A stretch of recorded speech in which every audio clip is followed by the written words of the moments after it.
The preen of a baby penguin. I'm going to make you a t-shirt that says that. Full of testosterone and spite. Trees are badass organisms. They will survive.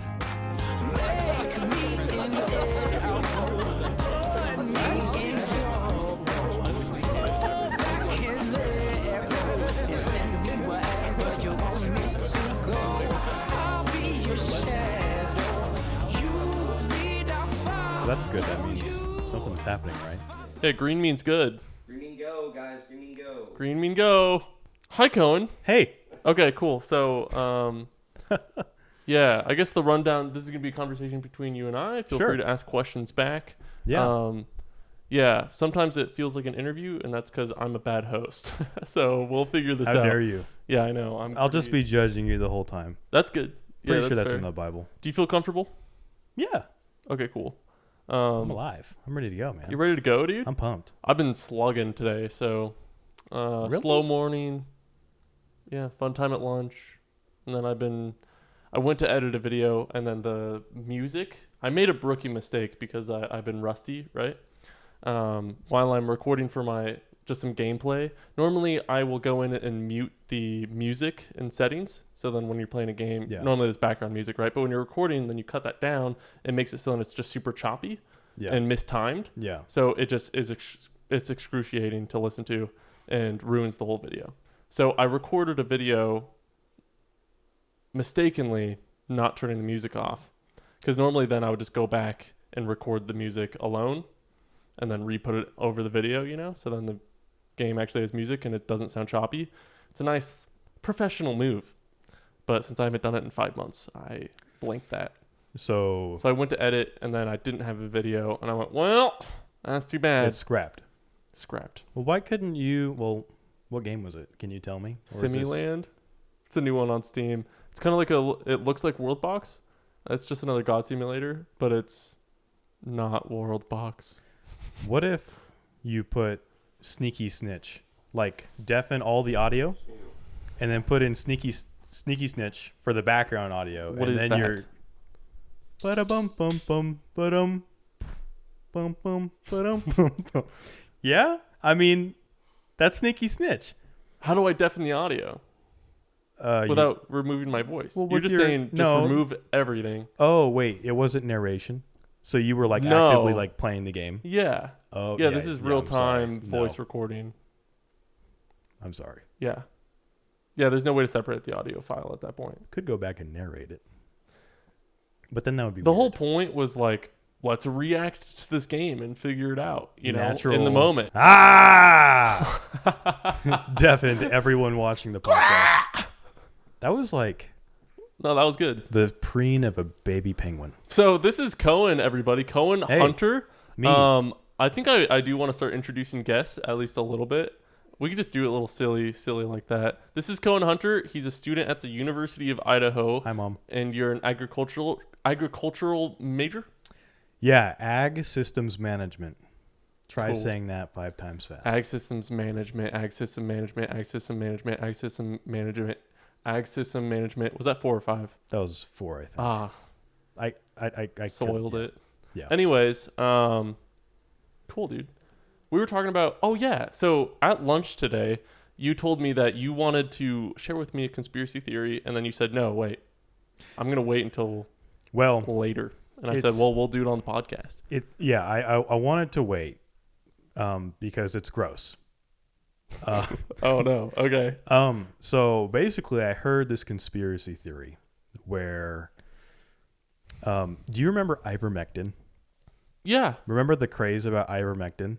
Yeah. Some people thought it was the cat's meow cure all disease, and other people thought it was you're taking horse dewormer. Horse dewormer. A lot of that was from Joe Rogan, yeah. Yeah. Not the horse. Well, Joe Rogan took it, and then he listed out all the things that he took that he got, over COVID in 2 days. Yeah. And then CNN was like, he's taking horse dewormer. They also took his video that he posted and they edited it, making him look sickly, and reposted it. I don't know if you ever saw that. No. Crazy stuff, dude. It's blatant lying. Anyways. Lying. Yeah, that's not a conspiracy. You can look that up. That's real. The news is not to be trusted. Do your own research, audience. Yeah, literally just go into YouTube, be like, Joe Rogan, I don't know, COVID video altered by CNN. Bam, it'll be there. And maybe take a typing class or two if you're typing in Joe Rogan's name like this. One key at a time. No, so basically, the conspiracy theory is that the globalist elite cabal was very anti-ivermectin because it is anti-parasitic. And the conspiracy theory explains that they believe, they believe. They believe what, Cohen? They believe I'm trying to find a way to explain this. Okay. So gay people. What about them? They believe that gay gays. people are infected with a parasite that infects like their colon and their rectum, and that this parasite is transmitted rectally. And the reason the globalist elites, no, it's a well, they think it's a parasite. I don't know. I don't believe in this one, but this one, yeah. But bless you. But they believe, so they're infected with these parasites, and that the ivermectin actually kills the parasites, and that's bad for the globalist elite cabal because the parasites sort of influence you through hormones to be gay, so it can spread. Yeah, so does fluoride, so does chlorine, just like it turned the frogs gay. Most of the poisons that we ingest actually disrupt our hormones and lower our testosterone. So I thought that was an interesting one. I thought you would like to hear that one. Yeah, I don't know about the parasite in the butt, but I mean, I haven't gotten the parasite from it, so I don't know. What? Should you try ivermectin? I probably should. I've been to Vietnam. I had all sorts of questionable food there. That was pretty fun. I don't know. Parasites. I'm sure it wouldn't hurt. Ivermectin. How do you say it? Ivermectin? Ivermectin. Yeah, according to Joe Rogan, it was made by some fella who won the Nobel Prize for it because it's like one of the most accepted medicines, if you can call it that. I don't know anything everything's about it. politicized, but for what it does, ivermectin is really efficient at killing parasites in horses. My girlfriend actually just gave her horses some ivermectin to clean their deworm system. them. It works. It's just been politicized because of the news. Yeah. Just the banter. Can you how do you ingest? Do you smoke it? Do you ivermectin? Yeah. No, I don't know. I think it's a pill. Oh, okay, cool. Yeah, it's That's like easy. a pill. Nice. Yeah. Yeah, so do I. You haven't You want to issues? go buy some ivermectin with me? I'm sure it's just like at Walmart, isn't it? Because of how safe it is, it's supposedly just on the shelf, right? I think so. Yeah. Yeah. I mean, it's probably not as locked down as like fentanyl. Anyways, though, the whole testosterone thing, the changing of hormones, it's the testosterone thing in men is actually a big scary thing for me, at least. Because ever since I believe this is true, basically ever since the 60s or something like that, every single year that we measure testosterone, or the average in men, which is what down. It goes down. Yeah. And then when you go in now to the doctor and they check for your testosterone levels, whatever that be, they will tell you if you're like healthy range, even though a 20-year-old now may have the same amount of testosterone as an 80-year-old man back in the 60s. Yeah. And it's because of what we've been eating. And so, the rise in the homosexuals, if you will, is it a coincidence? I don't know. Testosterone is quite the drug, and it can make or break a man, definitely, in his way of thinking, if you will, or even his own comfortability in his own skin. No, for sure. I think a lot of it has to do with like soy products. Soy is in everything. It is, dude. Chick-fil-A sauce. High E. Number one ingredient. High estrogen. Number one ingredient in Chick-fil-A sauce. Soybean oil. Everything is, dude. Everything. I will get gynecomastia for chicken sandwich, though. If it doesn't have a color dye in it, then it has soy. Man boobs. It's the medical term for it. Yeah, male breast tissue. It's I want some man unfortunate. boobs. That'd be kind of cool. For how anti-gay Chick-fil-A is, they're really just pumping those gay people out. They're part of the one world cabal, bro. I don't trust Chick-fil-A. It's what do you call that? They have like over 50 ingredients in their patty alone. reverse psychology. Yeah. We're closed on Sundays. You can trust us, Christians. They're like infecting us with hormone disruptors. It's literally what it is. It's poison. Not just Yeah. Chick-fil-A, but everything else. Not to yeah, dog pretty on much Chick-fil-A. everything. Sponsor Yeah. us. Not sponsored. Not sponsored, dude. We make no money. Unfortunately. Calm down, everyone. First 15 minutes of the episode. now we're gonna get demonetized. I know that word far Not too that. well. Some of my earliest videos got demonetized. For what? What'd you do? I think I had some music on there. It's the Party Troll song. If anybody knows what that is, no. Can you like sing it? Somebody made a song specifically for YouTubers to use, and it to Yeah. be royalty free. Mm-hmm. And then they eventually sold the rights to it. Oh, Maybe 6 years, 10 years down the road, something like that. And so my videos all of a sudden that I used that song in demonetized. what is And by demonetized it means I get no more money, but they still get the money. I'm curious. What song is it? Hey, The Party Troll I song. hummed out It's called the Party Sneaky Troll song. Snitch earlier. I want you to hum it out. How do I hum it out? I don't know. Let me just look it up. See, this should be like the Joe Rogan The Party- podcast where Dylan I'm locked could just down on my pull it up. YouTube. That's so awkward. Wow. I might be able to find it on Spotify. I can look for it. You said it's Well, I want to put it into the mic. The Party Troll song. Well, then this is gonna get demonetized. This is probably it right here.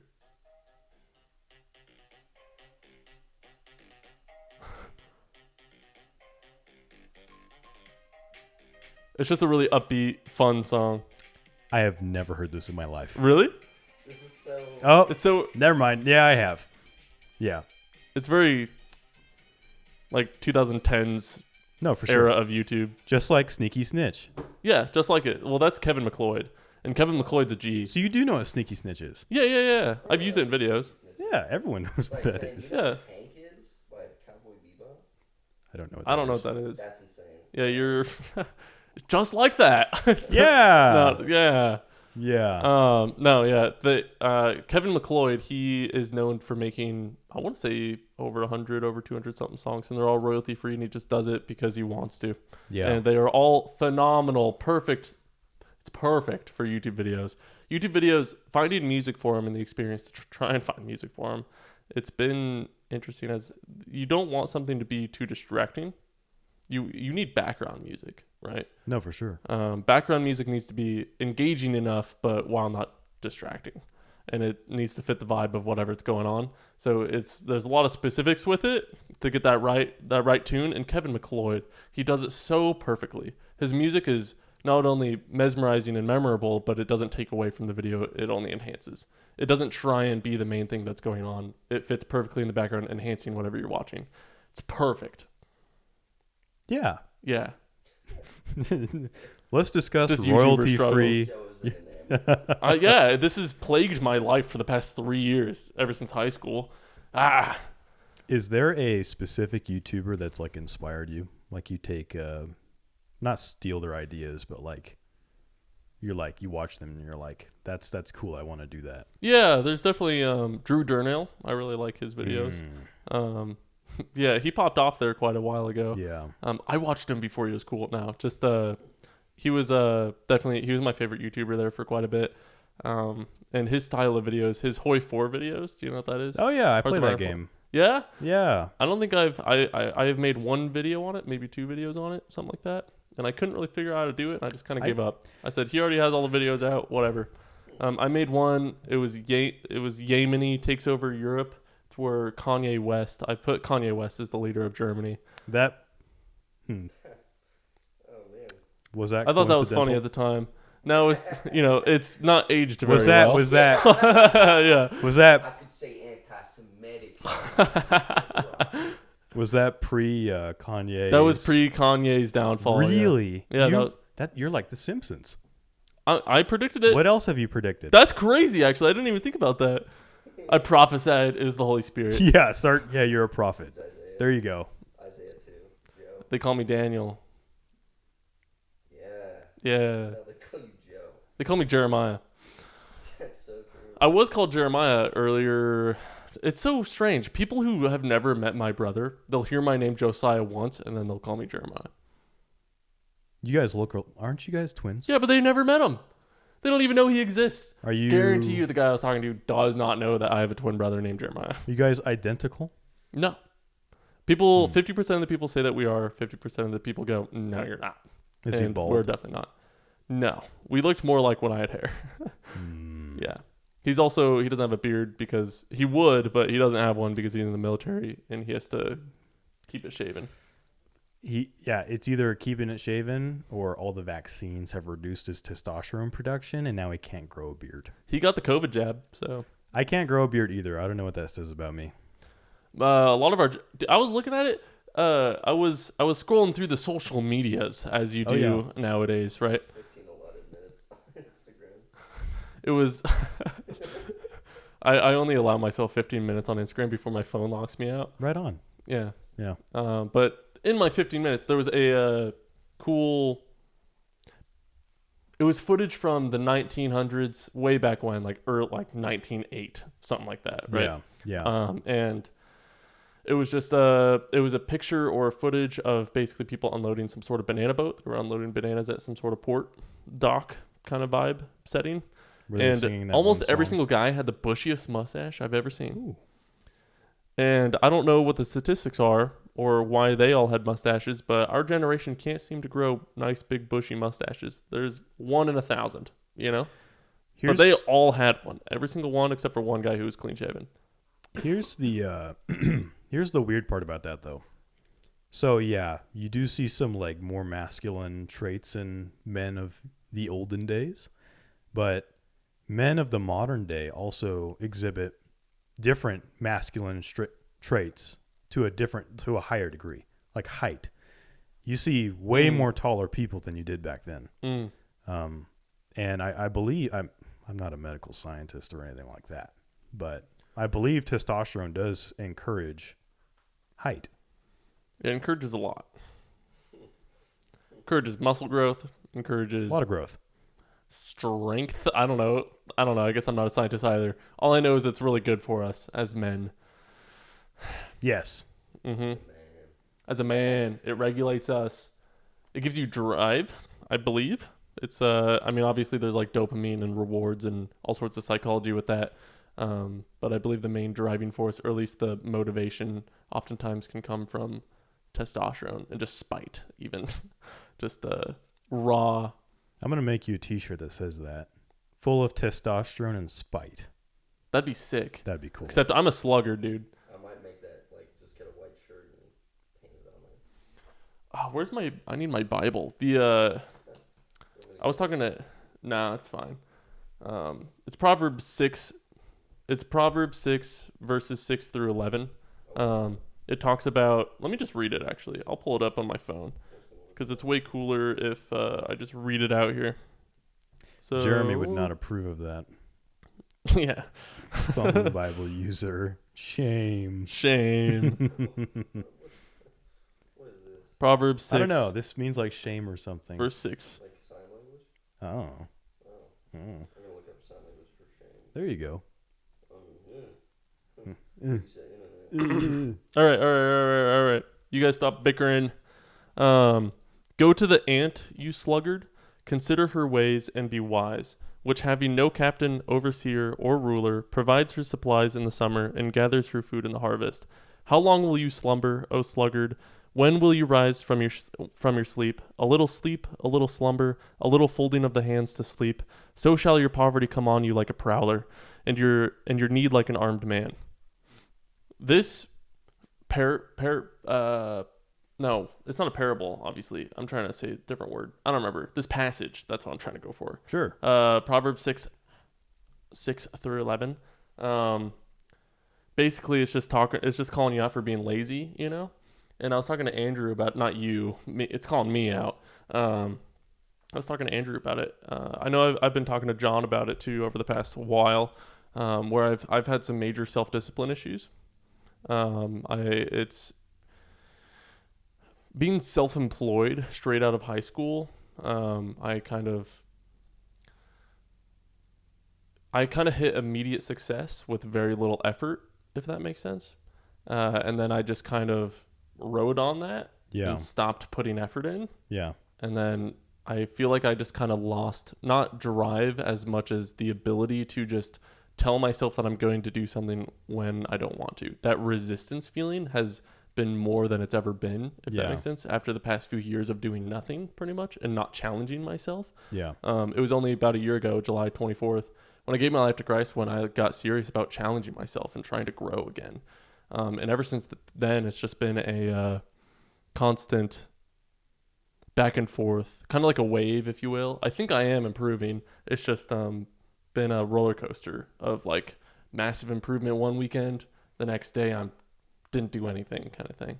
I don't know how much of that is probably hormonal or something like that. I don't want to blame it on something. And, you know, I take full responsibility for my lack of discipline. That's simply what it is, you know, because that's what self-discipline, doing something that you don't want to do because you know you need to do it, just making yourself do it. That's ultimately what I need to do.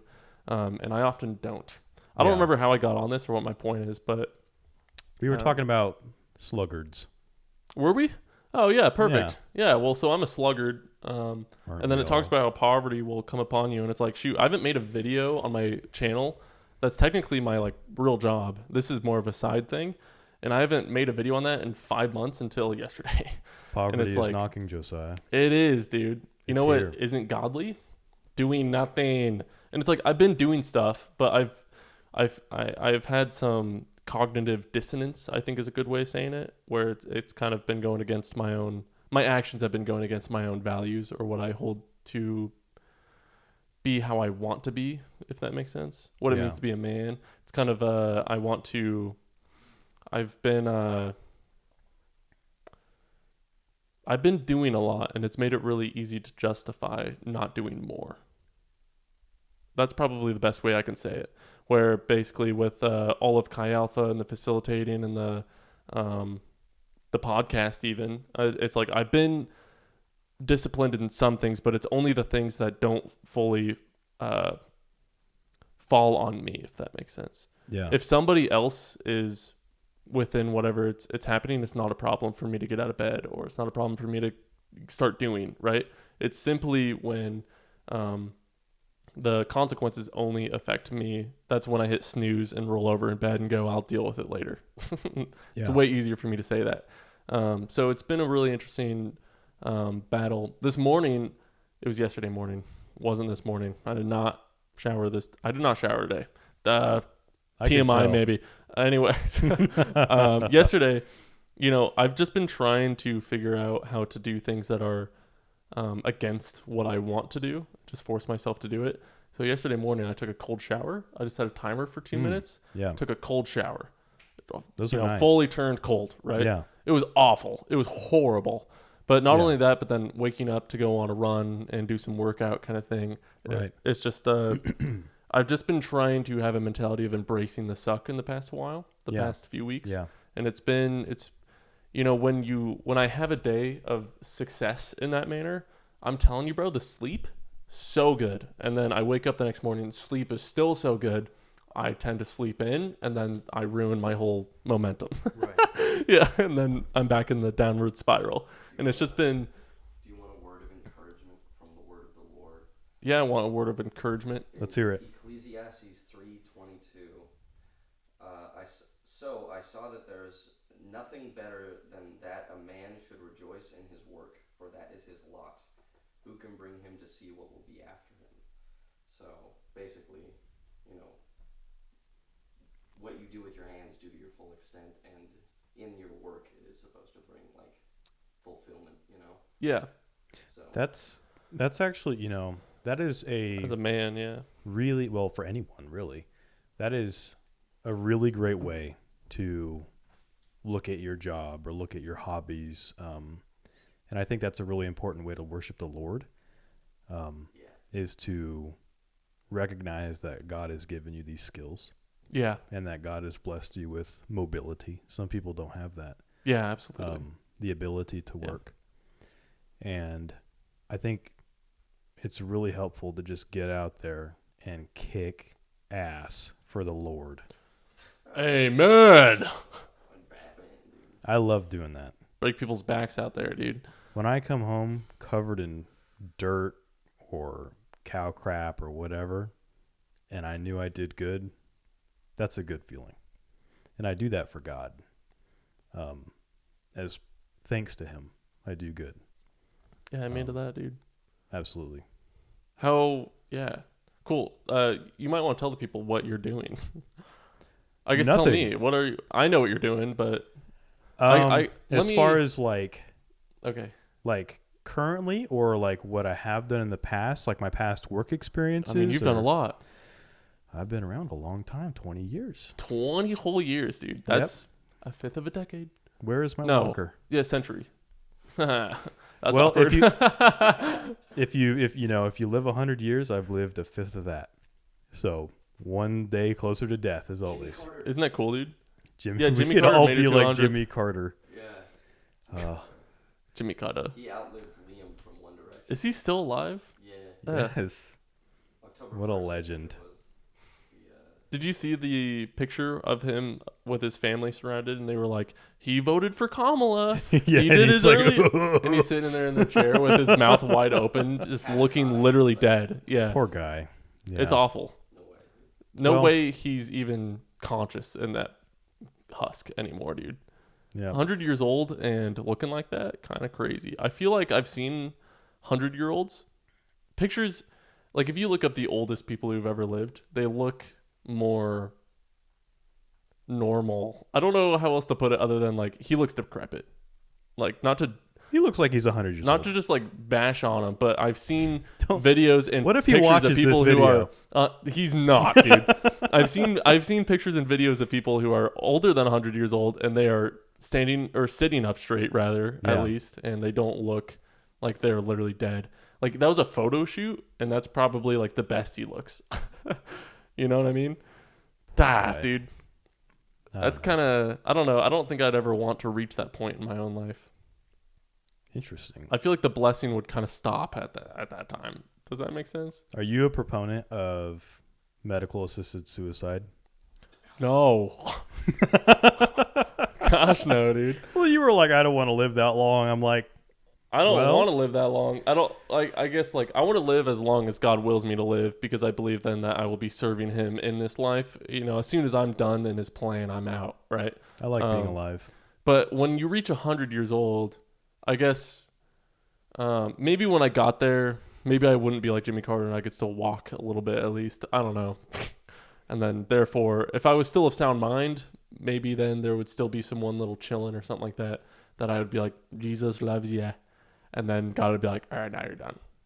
You know, who knows? Your dude. last deed. But yeah. Oh, man. How old do you want to live? I haven't figured that out yet. 39. I want to live however long God wants me to live. Which is? No, I don't. Pick a number. What it? One in Jimmy Carter. Yeah. Come on in, Jimmy Carter. Oh, man. Yeah. What was that initial question? How old do you want to live? No, before that. There was one before that? What Oh, like what what's I your did for work? job? Yeah, what's Oh, your I mean, you're in college right now, so So, yeah, I'm not working currently. you do the citrus farm. No. So, I started working in high school at a creamery, actually, that produced ice cream, milk, dog yogurt. That's an interesting one. I didn't know know. that. Dog Oh, yogurt. I would sell people on that. Dog. Wait. No. No. There is no Labrador Retriever Greek yogurt, but no. Dogs don't have udders. There would be like, I mean, it's That's what I was saying. it's just like it's like regular yogurt but with no sugar. It kind of tastes like nothing, really. I have tasted it. There was 3 flavors. There was like peanut butter. How do you make dog yogurt? Well, you start with So you sort of have like this big bag of like different like yogurt starters and stuff, and then they throw it in this big vat, and they mix it with milk, I assume. Well, yeah, it's milk. It's a creamery. And you let it roll around for a long while, and then you freeze it. It's frozen yogurt. And then you go and you put it in a little cup. That was my job. For 8 hours a day, I would take the yogurt from, like, there was a little circular conveyor belt thing. Yeah. Take it off of there, put it in a box, close it, and shift it to the right. Works the line. Yeah, factory line. That's kind of cool. If anyone out there, oh yeah, if anyone out there works in like a repetitive factory job, my heart goes out to you. I hope it gets better. It won't. All the Amazon workers. Damn. No hate towards the Amazon workers. We love you guys. Yeah, no, absolutely not. You Get have my a package bias here, against the lawyer, Amazon please. package people, I bought a bald cap for Halloween. and it showed up. Not yet. When? It'll show up the 23rd. This is okay. Now I understand the frustration with the Amazon employees. They haven't shown up yet. My bald cap is not here. I ordered yesterday. It needs to get here, dude. Anyways, I think it'd be really fun to work in a conveyor belt setting, but that's said with so much ignorance and probably short-sightedness. There was some of those guys worked there 10 hours a day, every day. That's what they've done for years. You know what? I changed my mind. That would not be fun. That'd be awful. You know what? To a lot of guys, well, first and foremost, we need people to work those jobs. Not anymore, dude. You seen the new robots? Robots. Yeah. Well, we need guys to work those jobs. And on top of that, some and there was women too, women there that worked on the line with us, so men and women. So some of those men and women, they just want a job where they show up at 7:00 in the morning. They do their routine. They do the same thing they've done. They interact with the same people. They go home. That job doesn't follow them home. So true. That's not, a lot of people have to pretty much work 24/7. Yeah. If you think about it. It's true. Unpaid. So they get to, they go work, they come home, they say hello to the wife or the husband and, crack open a Coors Light or whatever they're into. And that's what they do. And that, it's a simple life, but it's not a bad life. Amen. Yeah. Sure. Backbone of America. Is that how Maybe. you want to live your life? No No. judgment? No. How do you want to live your life? I want to farm. Ooh. I love agriculture. I love working outdoors. So I guess this kind of ties into our initial question of what do I do for a living? So while I was working at that job, I actually got a really good opportunity to meet with the founder of a local soil analysis company. And so I actually got offered a job to go work with them because I'm studying agriculture and they were kind of wanting to help out young agriculturalists. And that job was a blast. I mean, it was just something new every day. You're going to a different ranch every day. I mean, I've practically been everywhere in the San Joaquin Valley. I mean, you just go everywhere. Some days you're driving like 200 miles. Whoa. Just going from site to site to site. And I saw a lot of cool things, things blowing up, cow birth. Ooh. A lot of owls. Owls are cool. Owls are cool. Those are very... I love hearing owls. Hoot, hoot. Woo, woo. That's a dove. No shot. That's what doves sound like. I know an owl when I hear one, though. Ooh. Yeah, I can't do the... I'm not a bird Same man. way I can't roll my R's. How do you do that? Yeah, how do you do that? Yeah. I don't know. Anyways, you were going. Yeah, no. I don't So want to it's just interrupt like, your story. yeah. How dare Or you? you did. Judging you. Good. No, Shame me. but it was just a really cool job, really cool experience. Great people that worked at that company, and I learned a lot. So it was really, I love being outside. I don't like being cooped up. So I think agriculture is kind of perfect for me. Yeah, dude, good stuff. And sort of during the tail end, my dad bought 20 acres of olives, and we've been ripping out that orchard. Well, it is ripped out, and then we've been developing the land in such a way to where we could plant citrus this spring, March of 2025. Oh, you've never done it yet? No. Our family has not farmed for like 3 generations. Oh, that's right, dude. Yeah. Oh, crazy. This is cool. This is cool. Yeah, this is cool. Can I carve like my name into one of the trees? No. That would be very bad for the tree. Oh, really? Yeah.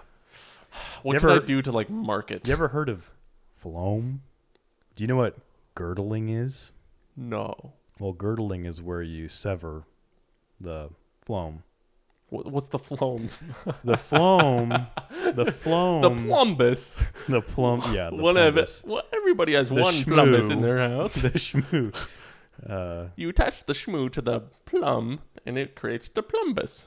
So the phloem is it's a tissue in a plant that essentially moves like sugars after photosynthesis has occurred down into the rest of the plant. And when you girdle a tree, it can't do that anymore.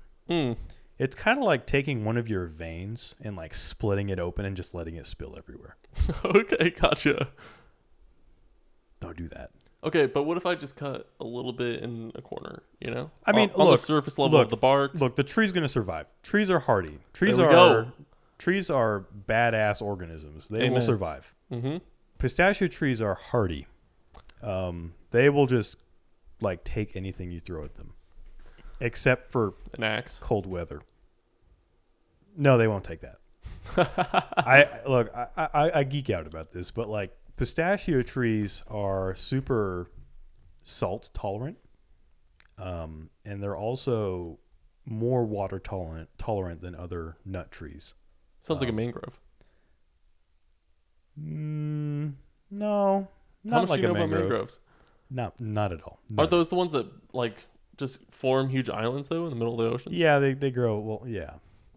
No, but like you can grow pistachio trees in areas that you can't grow, like most other things. Where I come from. Gotcha. The west side of the Central Valley in California is known for having super salty soils. I actually have a couple pictures on my phone where it's like I went to a ranch and the ground is bleach white, and there's just a crust on top of salt. Oh. And they're growing pistachios. Yeah, it's kind of cool. Like the water table in that area is only like 30 inches beneath the surface. So there's always standing water, which is weird because there's no rain where I'm from. That is weird. So like, and it sucks. Like if you're trying to take a soil sample down to 5 feet and you hit water, it don't work. Then you're just getting mud at that point. Yeah, I had to do that. And I would just take the mud, and you're supposed to take a couple samples and like mix them together. Oh. And normally if it's just, Dirt. soil, it moves pretty freely, and you can do that. So I just I have my soil bag, and I would take the the mud and put it into a brick and send it to the lab that way.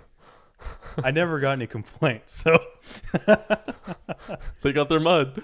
Their Yeah. salt mud. Does it change the flavor of the pistachios? No. Wild. No. Raw pistachios don't taste good. What do you mean raw? What am I eating?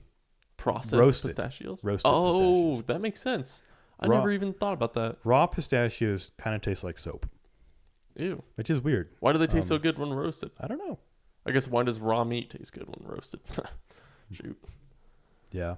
They smell good, though. Pistachio sap is like a very evergreeny, masculine kind of smell.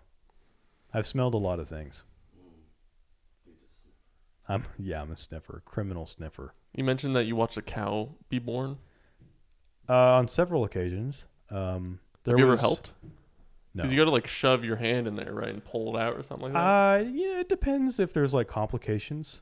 I'm not an animal science guy, but there was like one time I was eating my classic lunch of 2 McChickens, and I was parked next to a dairy, and there was one cow that was just separate from the rest of the herd, kind of like constricting itself. And I'm kind of watching this cow, and sure enough, the baby just... You ever seen a cow birth? I think so. It's the most unceremonious thing ever. It just plops out. It just plops like a turd. Yep. And with blood and juice. Well, like, the typical birth shenanigans. Yeah. And it was just funny because like that Not happened. That happened, and then like 2 minutes later, I'm watching it, and the baby cow's not moving. And I see this guy on a tractor with like the typical farmer dude, overalls on a tractor, Let's go, dude. rolling down the side of the road. And like you can see like he's kind of, just moving around. And he gets parallel to where the birth happened. There's like the baby calf. And I could see him look over and like shake his head. He puts the tractor in park, gets out, and I don't remember what he did. Well, what exactly he did, but he did something to like see if it was alive.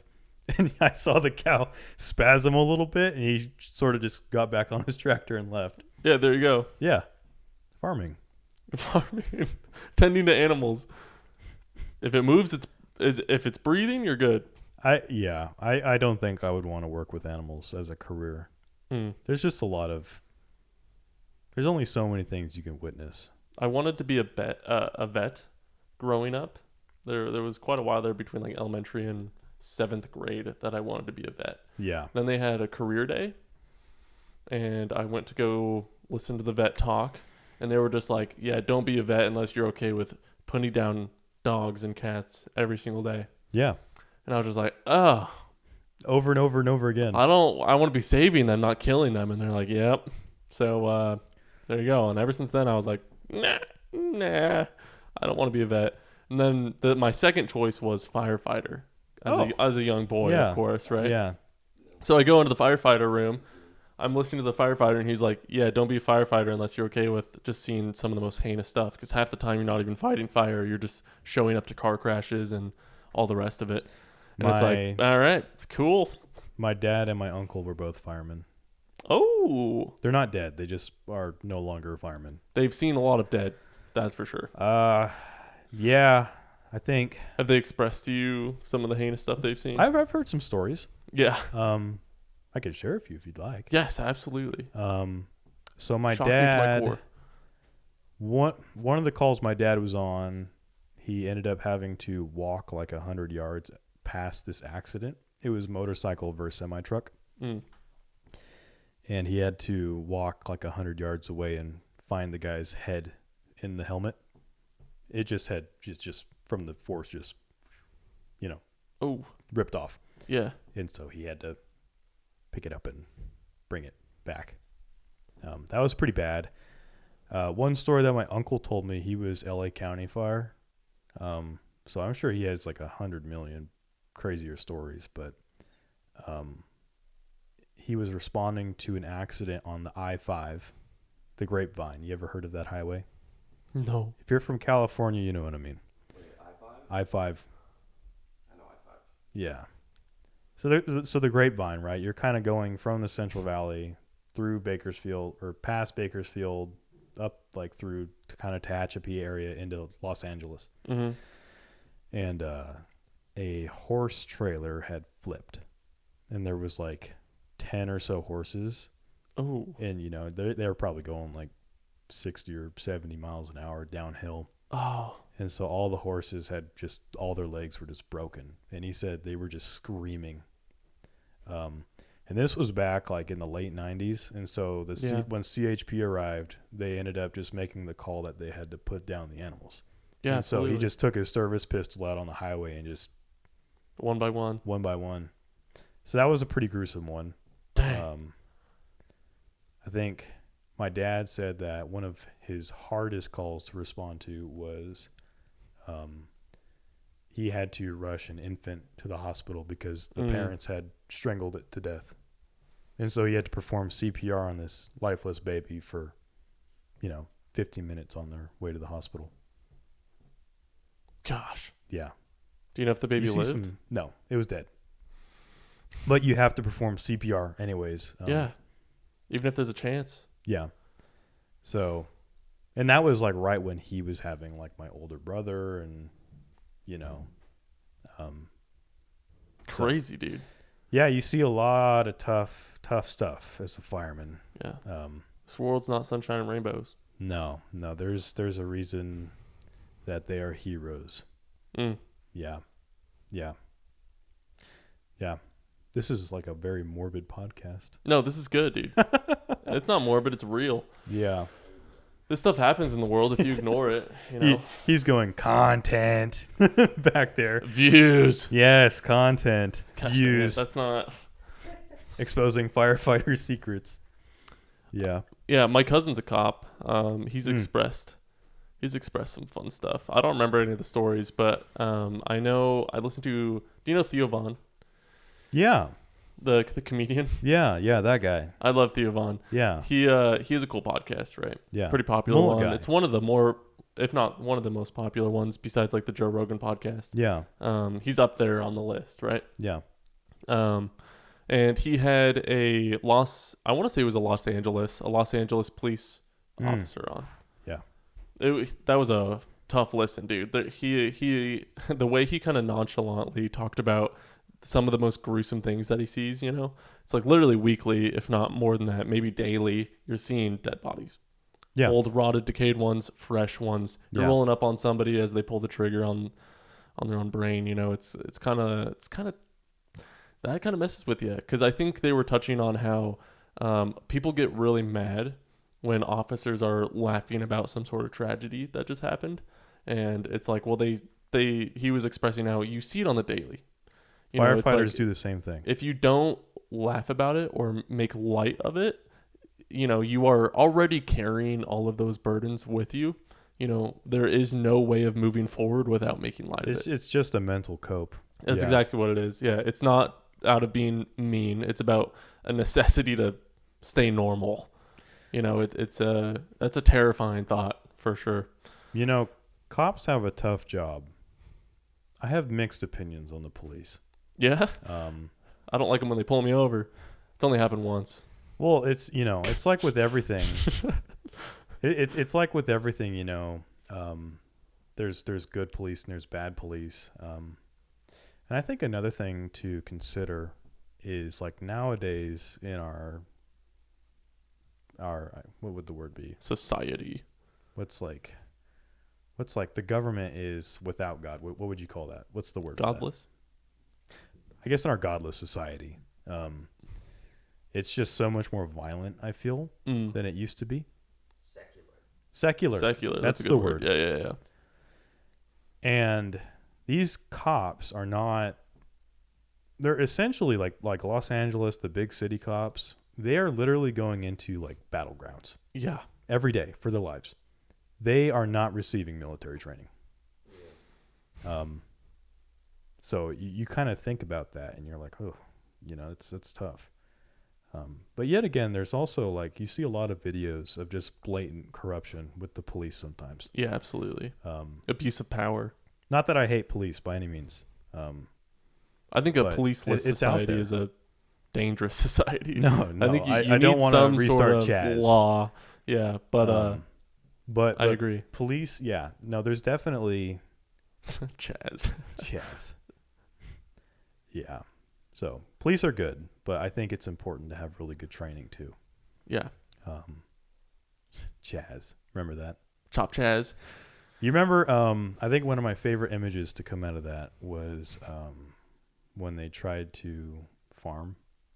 Did you ever see that They picture? tried to farm in Chop Chaz, dude? Well, Downtown Seattle? yeah, because they tried to No form way. their own micronation. Yeah. And so they're like, you just see all these people in the park, and they like laid down potting soil on which is weird because they laid down cardboard, and then they put potting soil on top of it instead of just planting it in the native soil. And you can Very just efficient. they took like, you know, like I don't know, they raided like the local Home Depot or something and took all the little plants, and they were all just, you know, leaning side to side, but they could use an ag degree. Yeah. You should have been there, dude. I should have been They there. would have loved you. I could have been the chief officer of agriculture for the nation of Chaz. In Chop Chaz. Did they make a flag? I think they did. John, look that up. I found it so interesting that I lived near that and I did not know it was happening at all. Really? What's the news? It's in Seattle. Yeah, for sure. Yeah. Oh, really? As in, I'd never heard of it. Yeah. So, I miss Chop Chaz. Bring it back. It was so fun looking Bring at it that back. on the news. right. What happened in Chop Chaz? Chop Chaz was a great argument for needing police. I feel like it was quite the big social experiment, and I don't think it worked out. No. I don't think it really shined a light on No, a it did policeless not. society. But yeah, back to the robots, because I did want to talk about that. I don't know how much you've seen about it. Robots. Yeah. You mentioned the assembly line, and then I was like, Oh, yeah, there's going to be yeah, robots now. Yeah, sure, yeah. Um, Robots. Have you seen any of the robots? Well, the company I worked for was like a small family-owned company. They did things the old school way, which maybe is why their ice cream was top tier. They also did it before robots existed. That's true. Yeah. That's true. No, the only robots they had were the mighty Portuguese working on the factory line. It was like exclusively Portuguese people there. Kind of rad. I learned a little bit of Portuguese. Did you? Well, like you Say kind of have something to. right now, You kind dude. of have to because like the managers would speak in Portuguese. Aizuzush. Is that Portuguese? That sounds That's Russian. Portuguese for oh my god. Oh, really? Yeah. Crazy. I'm trying to remember. Just when- blaspheme God real quick in Portuguese. Yeah. I don't know. I'm trying Just to. saying his name in vain. I'm trying to remember. I Is learned. oh my God doing that? Yeah, kind of. Technically. It's Kinda. not blasphemy, but it is. Yeah. It Frowned is upon. Use Yeah. of the name. Yeah. I try not to do that. I did it for like the sake of the. Yeah. Yeah. Wow, No, what you a gotta do bad this. Christian. Don't do that. Shame. Shame. I gotta repent. Yeah. I'm trying to. St. Augustine, fix it. I'm trying to remember some of the cuss words that they taught me. It'll come back to me later. But I tried to like some Portuguese food, bacalhau. That is fish, onion, hard-boiled egg casserole. Oh, that sounds awful. It's kind of bad. Well, no, it's actually not. Oh, well, I rescind that. It's not that bad. It's better than you would think fish onion casserole is. Mm-mm. All my I'm not a big fish guy. all the Portuguese viewers put down whether or not you guys like bacalhau in the comments. Leave a like, comment, and subscribe. Ooh, shit. Dang, he just did that. Yeah, He did. I've always wanted to do that. Outro. Have you? It's been a long time since my 2016 Minecraft YouTube channel. So Yeah. Okay. Yeah. you want to know wanna my shout it out? YouTube? You want? No, it's gone. I deleted it. Dang, dude, come on. I wanted to find the videos. You want to know what my like outro was? See you on the flip side. No, that's rad. We're gonna do that at the end of the podcast. See you on the flip side, guys. See you on the flip side. This is my Minecraft YouTube Let's Play. Whoa. I never made. I tried to make videos back in the day. Back when I was a kid, I remember we filmed the whole thing with this crappy little camera. Yeah. We like spilled Cheez-Its on the road and everything outside of our house for a big dramatic. I don't remember what the video was about, but I just remember spilling the Cheez-Its and then not cleaning it up, and it was just wet, soggy Cheez-Its on the side of the road until the street cleaner came. So it was there for at least a month. But I couldn't figure out how to move the footage onto my mom's old crappy laptop, Yeah. and it just never happened. The old Toshiba laptop. Yeah, dude. So Toshiba, dude. Oh my gosh. I feel that. So there is actually the last time that I was on YouTube, we were doing a freshman in high school English assignment, and it was for the Book of Mice and Men, and I was the character Lenny, which is not a very flattering role. So it's somewhere out there. It's somewhere of me like going. Of me going, I threw the rabbit. oh, no. And there's like one scene. There's one scene where I'm like, I forget why, but I get like ketchup squirted on my face. I think because like the characters like ketchup or something. Isn't What? it like one of Lenny's things that he No, I likes think I wrote ketchup? the book. I've read the book. I don't remember anything about ketchup. I remember he accidentally killed a woman. He also killed Many a lot rabbits. of mice. Many mice. He just.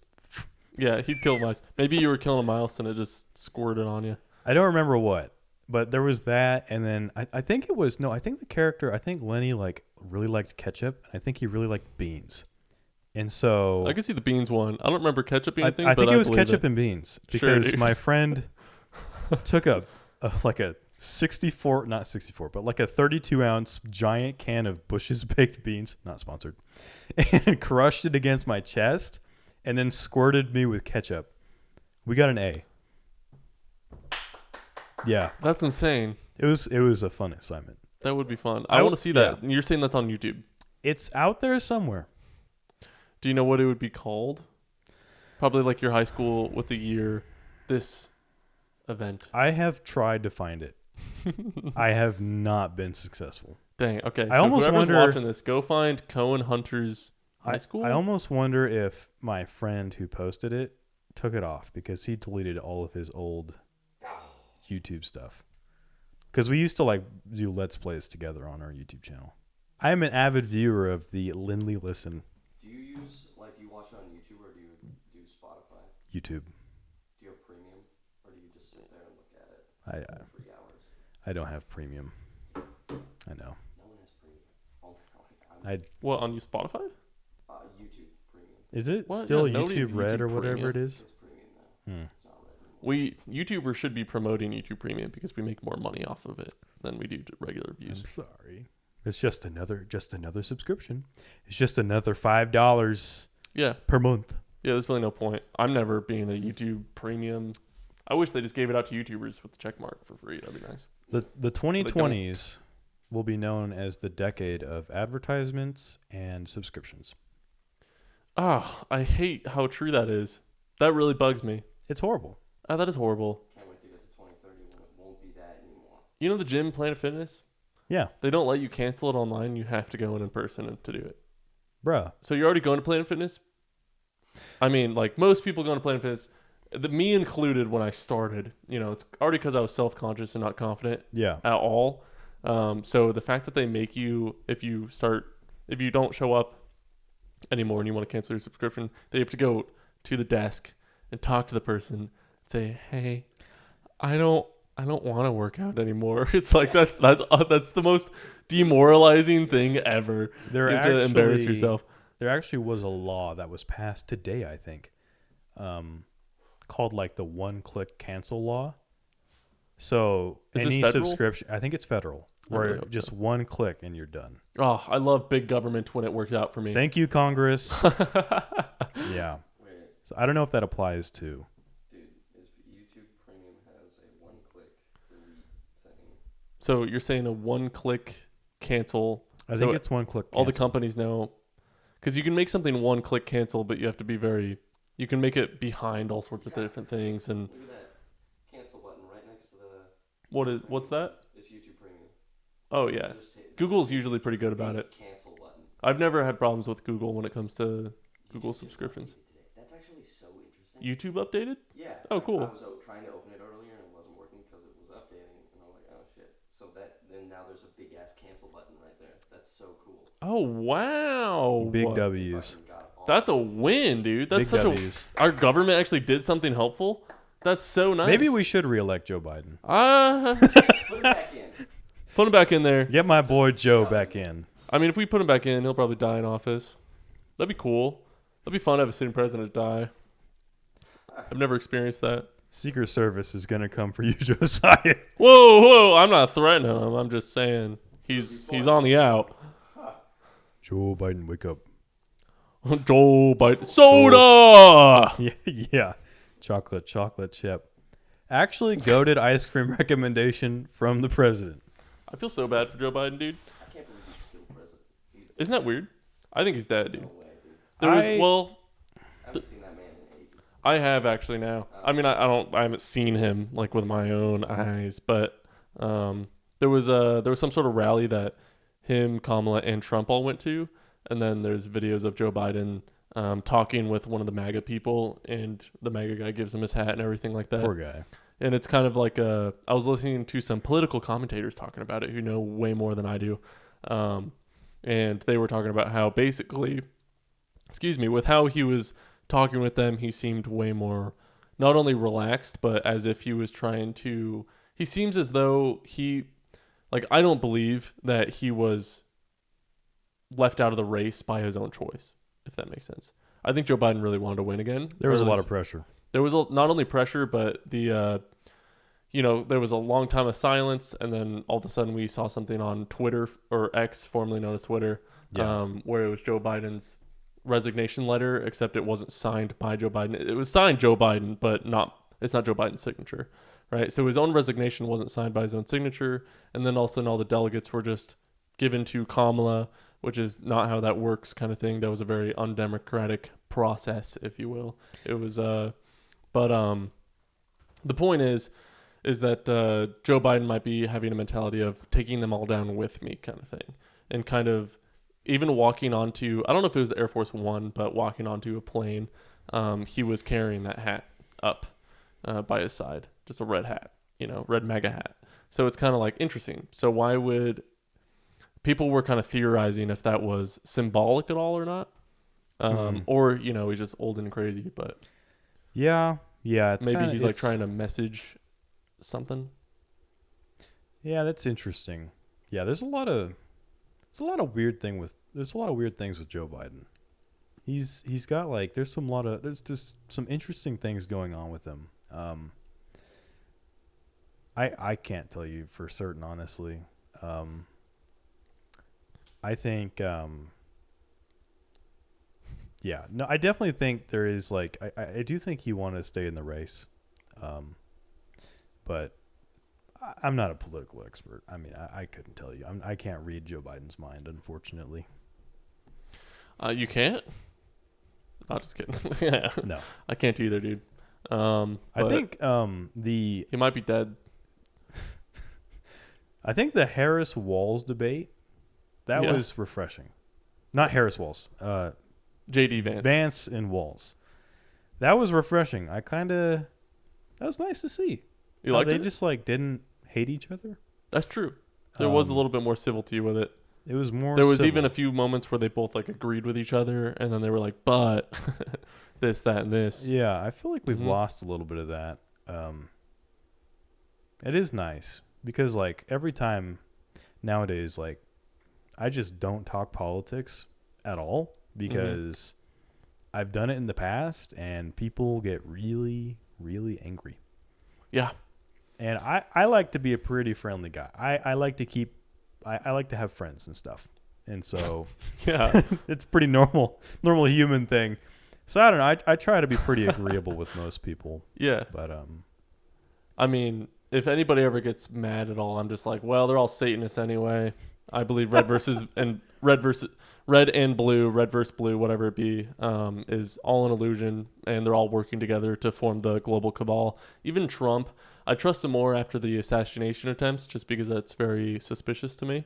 But before then, I was definitely not fully on board in the sense of I believe he could have been great controlled opposition for the one world order, because America is kind of the one thing in the way, since we are the only one America's the only country that's free on this planet. We're the only ones that we have the Constitution and laws in place that protect us as people and keep our rights. So it's as then red versus blue, basically after Obama, Hillary and Trump go on a race where they are all of a sudden the most polarizing people, and the entire media is fueling this flame of Hillary is going to win. Everybody was so sure of it.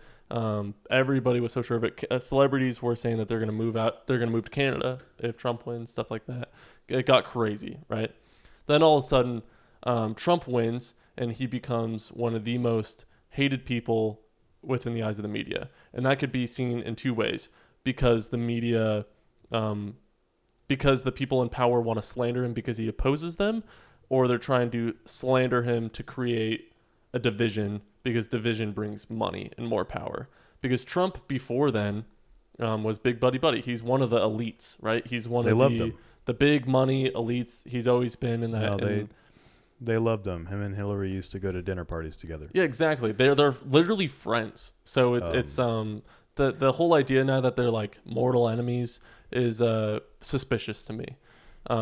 I tend to disagree with the idea that there is a unified one world order. I think there is what's called a deep state. I think there are people that pull strings. But I think those people pull strings for their own personal gain, their own personal interests. And so it's more disorganized, I think, than this like one like unified world order sort of, villain squad is. Yeah, the Freemasons, shout out. Yeah, because there's like things that happen where like you see, even though they're within the same party, they sort of cannibalize each other on certain issues. That's true. But I do think that they are unified in the goal of not allowing Trump to win. I don't think they like him very much, obviously. Yeah. But even Trump has done some things that I don't like.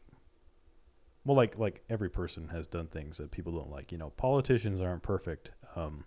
But there are definitely policies that I don't agree with that Trump has put in place. Yeah, sure. So like I don't know. I guess nothing's ever as black and white or blue and red as things might seem.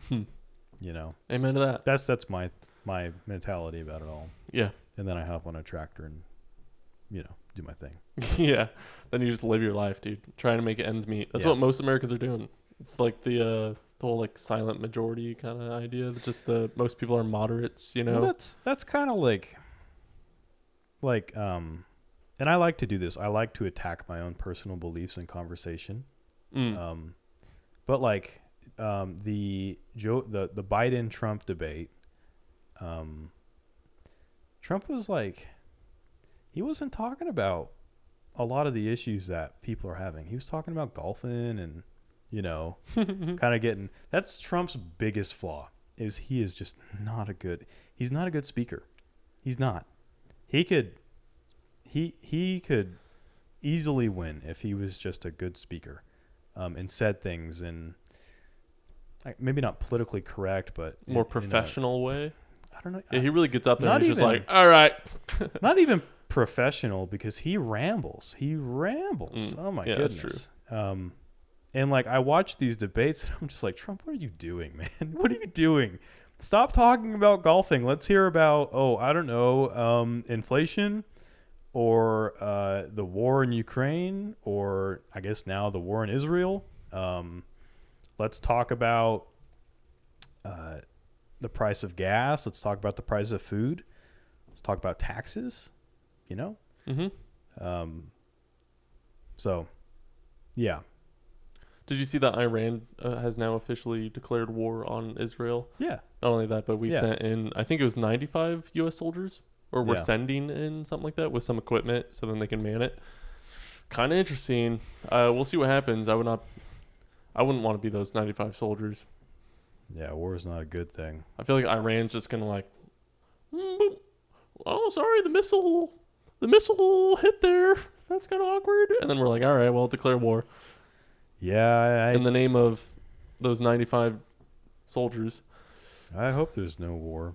My grandpa fought in Vietnam, and Vietnam. from what I've heard from him, war is not a very fun experience. When it comes to my knowledge of wars, it's like World War I and Vietnam. Those are probably the two that seem the most gruesome to me, at least with the knowledge that I know. Obviously, no war is peachy, but they're all awful and heinous, especially with how it would feel to be in it. Obviously, some have worse parts than others, kind of thing. Well, could you But imagine? World War I is known to be the bloodiest war ever. Could you imagine fighting in like Afghanistan, where it's like you're sort of in this like very urban combat situation, and your enemy is disorganized.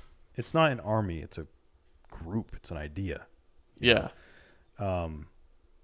and you're clearing buildings and you're coming around, you're locked and loaded, and you're not sure if it's going to be a mother and her child or if it's going to be a dude holding an AK-47 ready to kill you. Or even a dude holding an AK-47 ready to kill you behind a mother and a child.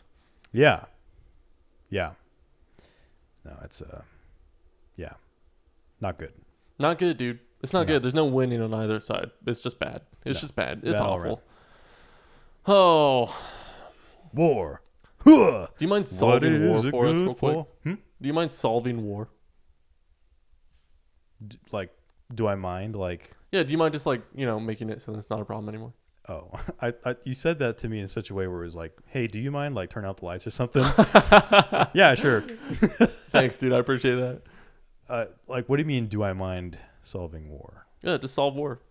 Solve the problem of war. How we do that? Just do it real quick.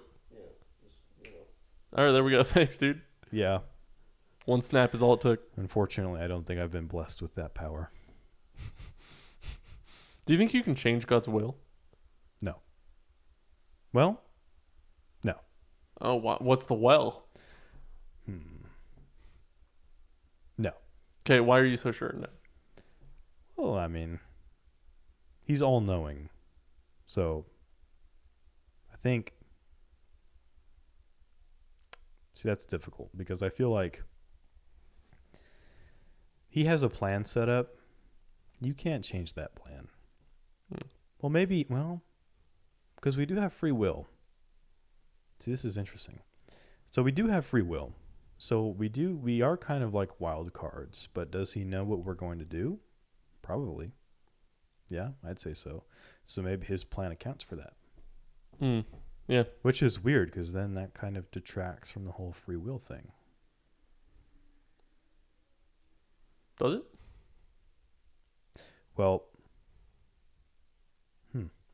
see, I don't know, because it's if he knows what you're going to do, and that's what you do, and he accounts his plan for that, would you ever have really ever done the other thing? I took a philosophy class my freshman year of high school. This is coming in handy. Would you have ever done the other thing? I don't know. I think when it comes to the free will predestination kind of thing, what is predetermined, I've questioned this now quite a bit. This has also come up a lot on the podcast. So far, sorry if you're re-listening to this multiple times. But basically, the only thing that I would probably say is predestined is well, that's not true. It's tough. It's a bag of worms, isn't it? Kinda, yeah. I mean, I believe that we are chosen first kind of thing, right? So in that sense, there's a predestined... What's up, Brad? All right, so predestination, free will. I'm trying to think now.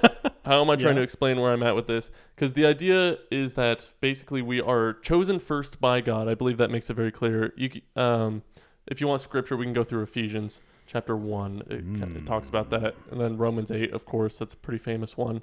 I think scripture points to us also having free will. And I think we have free will... or freedom of choice, if you will, within God's will. I don't think we're able to change his plan.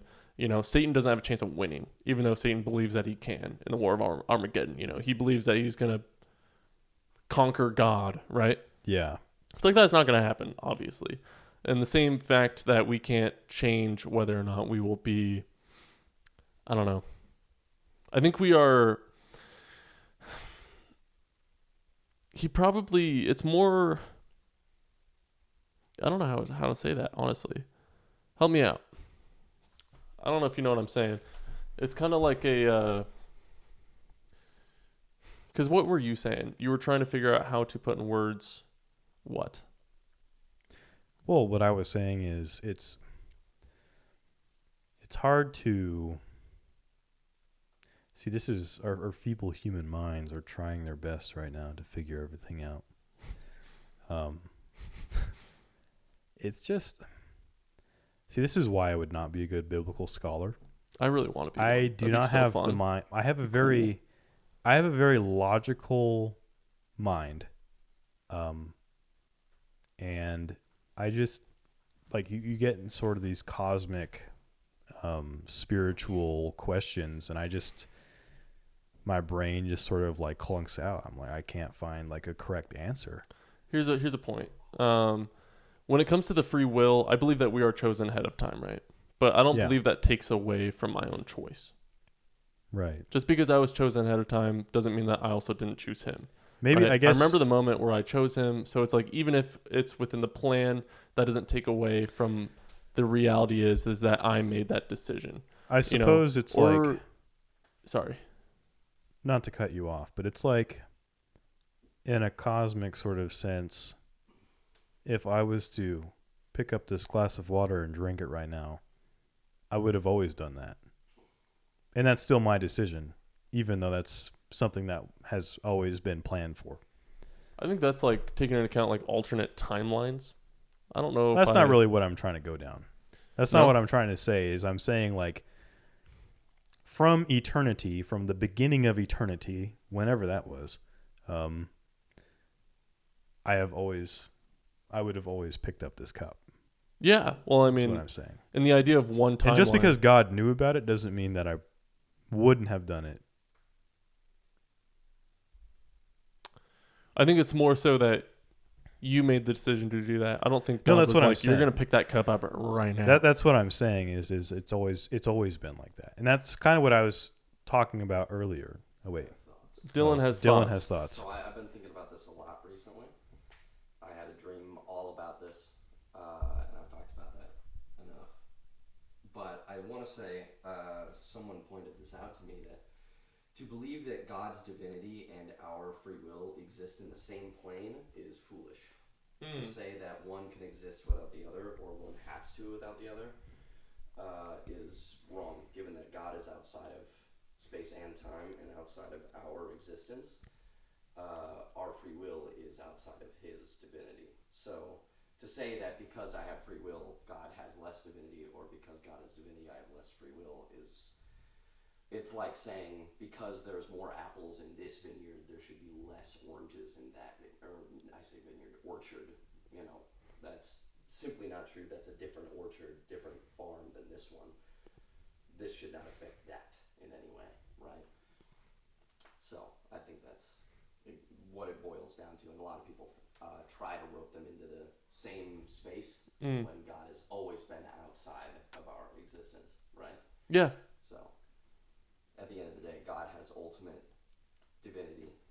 He knows exactly what we're going to do. It's in his plan already what we're going to do. He didn't decide that we were going to do things, you know, or say like he didn't write out Dylan is going to do this, like I'm going to move his heart to do this. It's that he knew I was going to, because he knows me inside and out, and I was going to make that mistake, and he planned for that and uses it for me. Right. Yeah. So I mean, yeah, because all of our actions can't be predestined simply because of the fact that God never makes us sin. That's clearly stated in Scripture. God will not make you sin. That is your choice to sin, right? To turn away from God, turn your back from him, and be evil. That's simply your choice, and with no influence from God. The only influence from God would be the opposite of that, keeping you from sin, I guess, right? I believe he influences things. Or even like, I've always used Jonah as an example. I don't know if I should, though. Ever since Fall Breakaway, I remember you and I talked about this. Yeah. Jonah's a lie. Yeah. Well, he didn't say it was a lie. Well, yeah, he said it. Yeah. He was reading it more as a parable, which is an interesting take I've never heard before, and I don't know if I subscribe to it or not. No idea. But if it is more of a parable, then maybe I shouldn't be using it as a direct example of how God may treat us, because I've been using it as an example of trying to explain the kind of he chose you before you choose him kind of thing, but then you still choose him, where it's like it's his ultimate plan for Jonah to go to Nineveh and preach, right? Yeah. But Jonah says nah, and he runs away, but then he gets swallowed up by the whale or the fish, the big fish. I think that's what it says in Scripture, just big fish, and brings him back. And it's kind of like even then, when the big fish spit him out, it's like Jonah still could have ran, I guess. Yeah. I don't think God forced him. I don't think God possessed him and took him over so then he'd go do that. He was trying to work with Jonah to get him to go and fulfill God's plan. If God's plan needs like a deadline, it has to happen in this moment, which I think there's a lot of moments like that. Like Dylan was saying, I think a lot of it is to the heart. God knows you, and he knows what it'll take to basically ready you for that. Where it talks about the Holy Spirit will teach you for the hour, right? Yeah. Whatever you need to know for the hour. So it's like God will prepare you to fulfill his will, and it's not a infringement on your free will. Yeah. But rather it's a symbiotic relationship. It's a cooperative relationship. Yeah. Yeah. Yeah. I think, yeah. No, it's interesting how in your life God opens and closes doors, and you sort of go down these pathways. Like I think I've told you about my senior year of high school, how I was planning on going to Montana State University right out of high school, and I was just ready to go. I'm like, I want to get out of here. This place sucks. I want to go experience something new. I sort of wanted to leave like everything behind, so I could sort of, I guess, just like make myself start fresh. Yeah. Which I thought would be a really neat opportunity. But it's interesting because I just like some things happened and I just was like, oh, maybe I shouldn't do this. And it was hard for me because I like that whole year I was like, oh yeah, I'm in, I got accepted, I got my house, I got my roommate. And then at the last second I put the brakes on.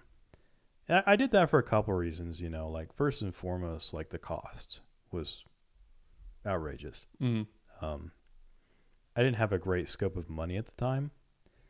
And I know my dad, absolutely, he's a tremendous father, and he would have made it happen at a great expense to our family's well-being. He would have made it happen. Right. So I just, for that and like a couple other reasons, I ended up not going, and I went to community college. And then it was interesting because like all of these different things started happening. Like I started getting some really good scholarships, like from my local area, private ones. I got that job that I was telling you about, working for the soil analysis laboratory. That was a huge blessing. Financially, intellectually, and for myself. It's kind of interesting, but for that job, I would work alone, and I would spend all day miles away from the nearest town, just doing, taking soil samples, taking leaf samples. And so I had a lot of time to self-reflect, and I could feel the Holy Spirit working within me almost. And I would have these open-ended conversations with God while I was doing my work. Yeah. I'm a firm believer that silence is, I guess, sort of like the media of the Holy Spirit. That's how it transfers to you. Is it's only when it's silent, it's amplified, right? I love that because I feel like it's like a humbling of self to listen. And I think like a lot of people have experiences like this. This is why like hiking, it's very serene. I love hiking for the same reason. But I sort of just figured out a lot of stuff when I was out there working. Yeah. And I would not have had that if I had gone to college as a freshman, as a senior in high school. So. Yeah. God's good. Yeah, dude. Absolutely. Amen to that. Good stuff. Yep. Yeah. It's I can't credit my coming to Christ to anybody other than Christ. Christ literally says nobody is good but the Father. Nope. There you go. So, to me, then that's probably where my questioning began when it came to because I used to be a firm Armenian, and the idea that 100% free will. Armenian. Yeah. Or Arminianism. Calvinist? Yeah, Arminianism versus Calvinism. I was full Arminian. Well, technically, we're all Arminian in a way, since we all believe in full free will. That's true. Yeah, I'm not Calvinist either. I'm somewhere in the middle, but It's directly. Wait, what? I used to be way Arminian. What's the belief that you're referencing? So Arminian is 100% free will. You can lose and regain your salvation. God does not interfere whatsoever, pretty much. Yeah. It questions God's divinity, Arminianism, and Calvinism questions man's free will. So. And then Calvinism I know is, Calvinism is very anti. well, Calvinism is every single decision that you ever make has already been pre-made for you. Yeah, it's been decided. They're anti free will. Yeah. Armi- Instead of what it really is, because they make. so they call that belief Arminianism Yeah. Arminian. after the Armenian Church, I think so. I think because that's where it comes from. Armenia is a country and an ethnic group. Yeah, I believe. Yeah. And- which is a very Christian area, which has a denomination called like Armenian Orthodox or whatever. Yeah, it it's is. probably where it comes from. Yeah. Yeah. I wouldn't be surprised. Oh, come in. You're the four of you guys want to go to Denny's? The three of you, rather? Ooh. The Well, four I of gotta us? Talk to you, so we can do that whenever, but I do need to talk to you. So Okay. yeah, Man to man. yes. Tip to tip. Yeah, that's why. We go to Denny's fully naked, and it's Oh. They know us. They allow that? No. Yeah, they come by and they're like, Didn't know what We're Denny's like was chill fully- like that. we're just sitting in the seats raw. They don't know. Never call it raw ever again. That's so bad. Anyways, what were we talking about? We were talking about the Bible, and we were Oh, talking about if we have free predestination will or and free not. will. Yeah, so free will, predestination, what were we talking about? I was going on about something. Whatever, it's gone forever. That's so unfortunate. Well, I was saying that Calvinism's named after John Calvin. Yeah, So yeah. And I was talking to a couple of friends about this, and I was like, Eric Arminian, John Calvin. Oh, yeah, right, yeah. I didn't know that it was. His last name was Arminian. Yeah, I don't know. It's not a guy. We gotta I look just this up. invented that in my head. I'm like, some Eric. No, it's We just offended all the Armenians. They'll never see this. Yeah, they will. There definitely My girlfriend's will be gonna one, I'm watch sure. this. Is she Armenian? A quarter Armenian. Yo, shout out to you late or Shout out to Armenia. Shout out to your late. I don't know why I shouldn't be saying that. Like that doesn't really make sense. all of our Armenian viewers. Please leave a like, comment, and subscribe if you liked what you see in the video. Please use your free will to subscribe. Please like, use your and heavenly love Jesus. granted free will to subscribe to the Lindley Because Listen. You told them to do it. They won't do it now because it's Oh, well, God but the tells little- you to. The thing That's lights heresy. up now. It's like, little thing light up, you click. The like if when you say, please leave a yeah. like, comment, and I subscribe. I know what you're saying. It does light up. It does like a It's- little gay rainbow thing. Anyone who has I hate. I should stop saying that. I should stop looking at a rainbow and saying that's the gay thing. It's not, dude. It's God's promise, and I need to be saying that. You know where where that comes from? The Noah's Ark. Yeah. Yeah. The Genesis? flood Dude, to never that's flood the what earth again. So Well, I've grown up hearing about the stories. It's like I'm not unfamiliar with it. yeah. It's just What's Adam? I personally did not read the entire Bible in a year program. He's the So, OG. I'm in like a year something and actually reading the Bible. So, I am horrible at reading the Bible. dude, there's days where I'm not feeling it, and then I'm like, God, why? And then there's other days though where it's like the literally most fun thing I do in the entire day. It's like the best. Like all of a sudden an hour's gone, and I'm like, oh, I want to keep going, but I have responsibilities, and then I have to actually. I like those days. I Those are good much days. prefer to like learn about the Bible in an oral setting, like in church. Okay. Yeah. You bad You man. think dude. about your decisions. Yeah, dude. Shame. You think about your Or like to decisions. do it in more intimate oral. No. Anyway.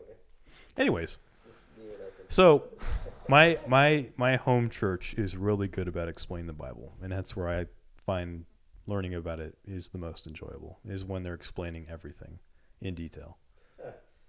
Yeah. Yeah, dude. Absolutely. Just verse by verse kind of thing. Yeah. There's a church here that does that. It's called Bridge. something like that. I've never been. I've been invited. There's a lot of churches here. Yeah, there are.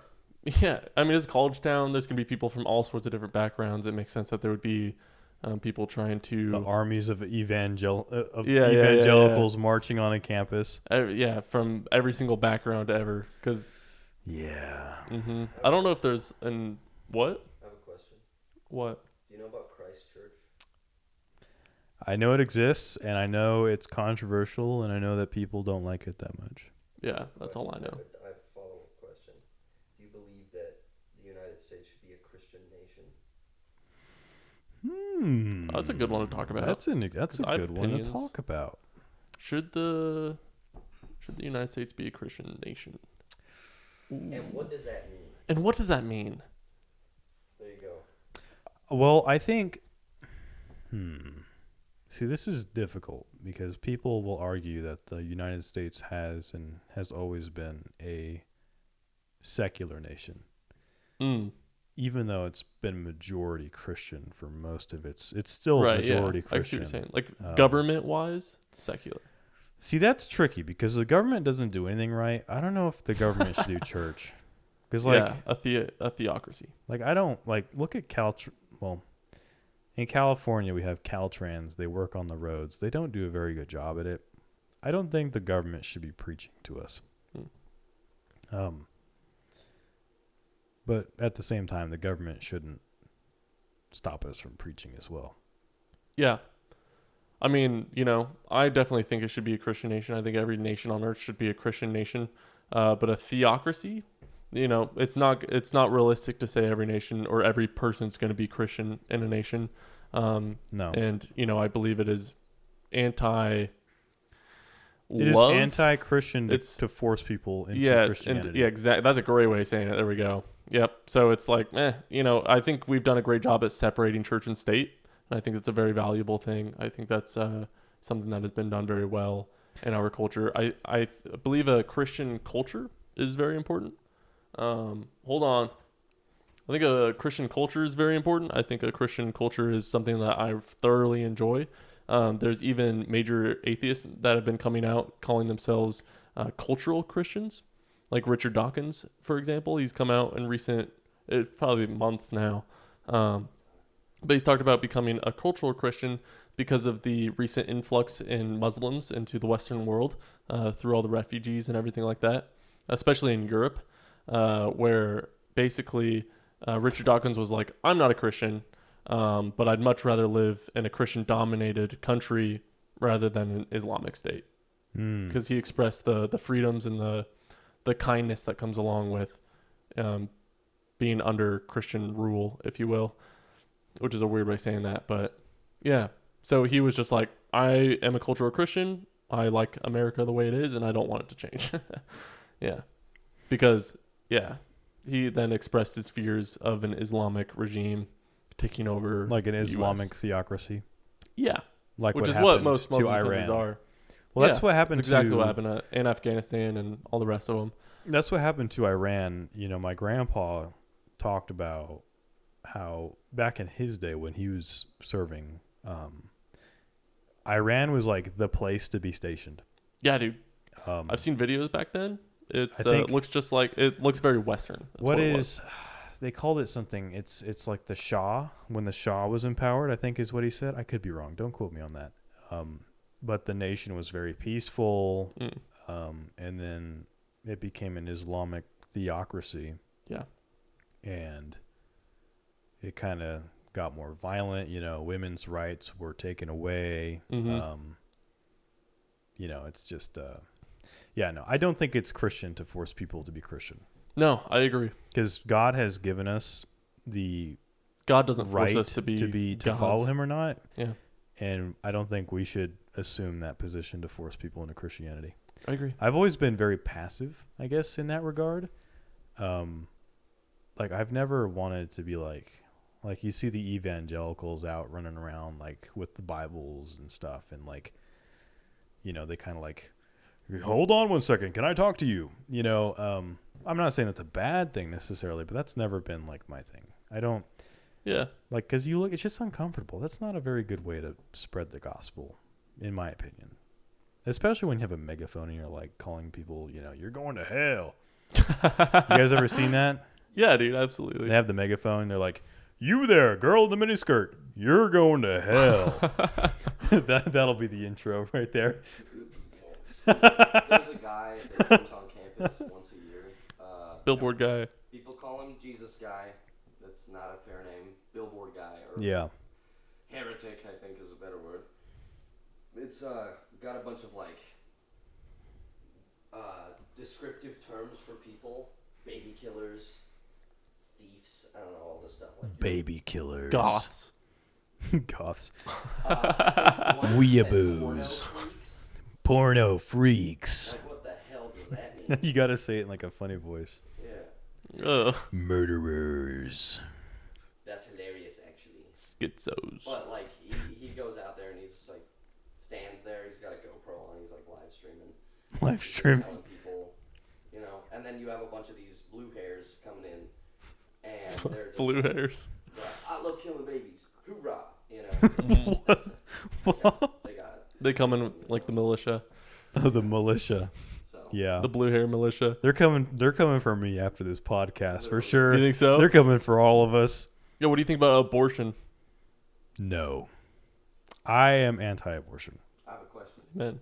Since the real debate is not about whether it's pro-choice or pro-life, it's whether or not it's a baby or not.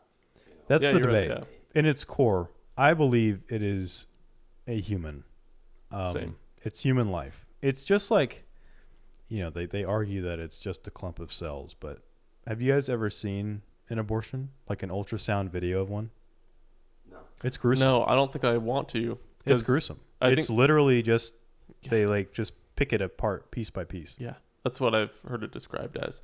I think some man was, I want to say he was testifying to Congress. I don't remember. It was some sort of government body. A man was testifying, and he was describing abortion because he was like, I don't believe you guys even know what it is or how it looks.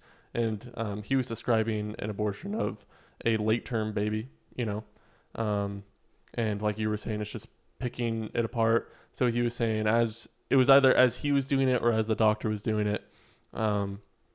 It's like he just literally pulls out. There's a baby like it's a real, chubby, cute little egg, It's like there's a little human hand.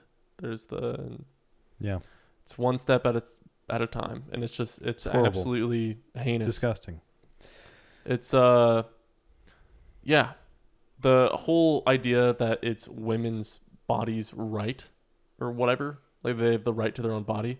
Although I believe that women have the right to their own body just as much as I have my right to my own body, I don't believe in abortion as you are carrying another human inside of you. I think there's definitely a degree of, would you kill another human if he was hurting your body? I don't know if that makes sense. It's not even hurting your body. It's literally...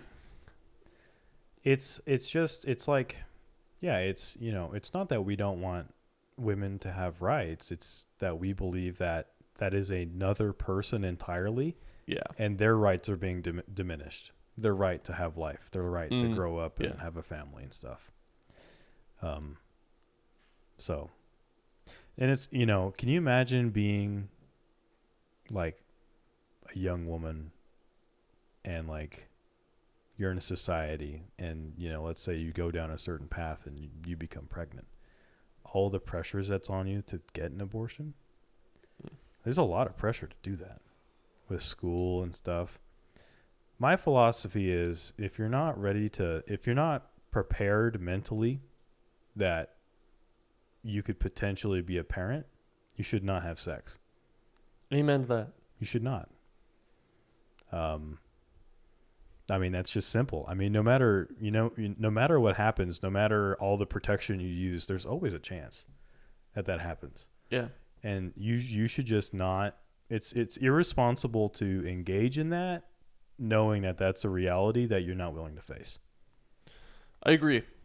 I think this is one of the reasons why Christians will and have always been eventually turned against by the rest of society, if that makes sense. We begin to be seen as the enemy rather than the morally righteous. because somebody who doesn't believe in God or holds true to God's standard of good, will never see it as though that's a bad thing to have fun, sexy times if you're not looking, for a baby at the same time, right? So they see it more as an accident and more of an obstacle to their own selfish ways. And that's how it'll always be. And then so when Christians then, how we were talking about, should a nation be a Christian nation? When we come along and say, no, abortions are bad, it's a literally human life made in the image of God, right? We want to protect that and glorify that. We want to celebrate it. They will never see it as such because they don't share the same belief. They don't care if it's made in God's image or not because they don't believe in God. I've seen like videos of like people sharing their life experiences, and there's been women who have been at that point in their life where they're deciding whether or not to have one. And you'll find that the women that decide that they decided not to are more often glad that they decided not to. Yeah. Once they actually have met their child, and once it becomes more than just a clump of cells. Right. Once it turns into someone with thoughts and, feelings and emotions and compassion. No, it's very sad that that's widespread and just normal, It's just another way to lose out on or to try and forego the consequences of your actions. Mm. Well said, dude. Yeah, very unfortunate.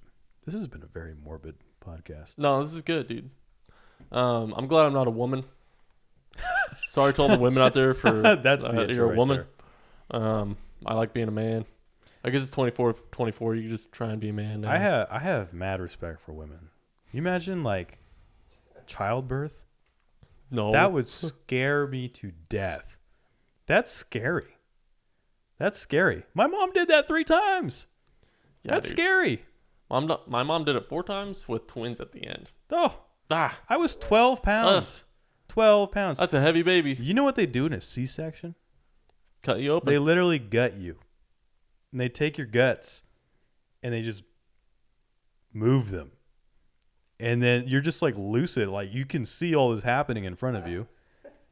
And then that's horrible. I mean, mad respect. Women out there, you guys are cool. I don't you think gals that's are cool. true, is it? If you were single, that would have been so much funnier. Until one rejects him, Like when you whatever. You get it. When you say that, I'm imagining like moving intestines to the side. Get these noodles out of the way. I'm pretty sure they do. Well, how else do you do it? I think the womb is on top of it. My mom has always described So you're cutting it. through muscle. That's it. My mom has always described it as they took the organs and they literally like plopped them on a table next to her. Like still connected, but just like made like her intestines. I don't know. I'm not a doctor. That's insane. We've established this through this podcast. I need don't to know call anything my about mom medical. right now. She had a C-section Don't for me. fact check me. I'm going to fact check you by calling my mom Wait, and be like, yo. You were a C-section? Yeah, dude. I was She had C-section. natural born twins. Yeah. How are you a full minute older than Jeremiah? I don't know. Based off our birth certificate, we're a minute. A lot can happen. Probably like the end of The way- into the next one. The way my dad describes the story is they cut my mom open, then the doctor reaches in, grabs one leg, and then he yoinked me out, and then he literally like backhanded me all the way over into the crib or whatever the bed is that they're moving on. So then my dad describes it how furious he got because this doctor was manhandling his baby. And then he reaches back in and grabs out Jeremiah. So it probably wasn't a full minute. Maybe it was even like, I don't know. I don't know how long it takes to like find the baby. I would imagine it wouldn't just be like. It wouldn't just be like grab, yoink. It'd probably be a little bit longer than that. My parents told me they had to get a vacuum to take me out That's insane, dude. because I was so. You're a vacuum baby. I was like a 12-pound baby. I was a big boy even back then, and so because of that, I apparently had a mohawk for a long time as an infant. And not a hair one. What? And not a hair mohawk? No, hair mohawk. Oh, okay. I was thinking Like like literally. like- Your Triangle skull. skull. Is they sucked your soft spot. Yeah. well, Well, I don't know. when My babies come head out- is kind of weirdly shaped. a natural born baby, their skull, it has a soft spot so then it can cone when it's going through The woohoo. No, it was Yeah. hair. It's hair. My head Their is. heads come yeah. out a little bit.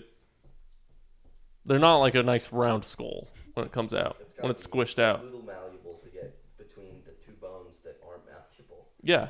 One big bone, I should say. So baby heads, they'll come out looking weird and funny. Trust me, my mom's a baby nurse. Yeah. That's my source. Yeah. That's my sources for my arguments. Yeah. She's not waddling around. Baby nurse. Dang it, dude, shut up. She is a nurse that works with babies. An adult woman nurse that works with babies, yes. Thank you. I wouldn't have got it. Well, she works with women giving birth, so she sees it all the time. So I could ask her if they just plop the organs Imagine to the that's side. just your job. 8 hours a day. That's her job. Go It's to not the 8 hours a friggin- day. It's 12 hours a night. Going to the baby factory and just friggin'. She's not the doctor that pulls them out. She's the assistant to the doctor, I think. And then she like takes care of the baby after, you know. She preps them. My mom's always for, with babies. She preps them for the storks when they fly off. My mom's seen some bad stuff in the sense of, you know, not every birth goes well, and it's Apparently, some there's women a lot of poop when they tragedies. birth. A lot of what? Some women poop when they birth. Did you know that? Oh yeah, that's supposedly really common. That's Imagine your first experience. dude. in If this I was world. giving birth, I would never do that. You imagine your first experience as an infant. You're born to this world. And you're just covered in shit. This is such a dude conversation. Women would not. There's not a single woman who's laughing at this convo right now. I don't know how I have a girlfriend. That's insane. I don't know what She's happened. gonna watch this, dude. You can't be incriminating yourself like this. She would think This is a conversation for the dudes. She would think this is incredibly funny. No shot, dude. She would. No shot. No, she Well, then would. put a ring on her, dude. She's a keeper. If she thinks this is funny, Dude, if she laughs, buy the ring. Go to K Jewelers, pick up a diamond deal. She would laugh. Trust me. She would laugh. that'd be. I can't wait for you to tell me in a week. She didn't laugh. Is that usually the turnaround time? No, it's gonna be like a month, month, before this yeah. comes out. Yeah. I thought so. I was gonna say Yeah, because yeah. like the ones that are coming out, you still have no beers. Maybe like Yep. June, second week of June, or what's it called? November. I was gonna say June. Yeah, no, we're Wow. June. We're actually just gonna not release this one. Yeah, this is Until- going to the archives. I was about to ask what we were talking about, but I We were talking remember- about shitting on babies.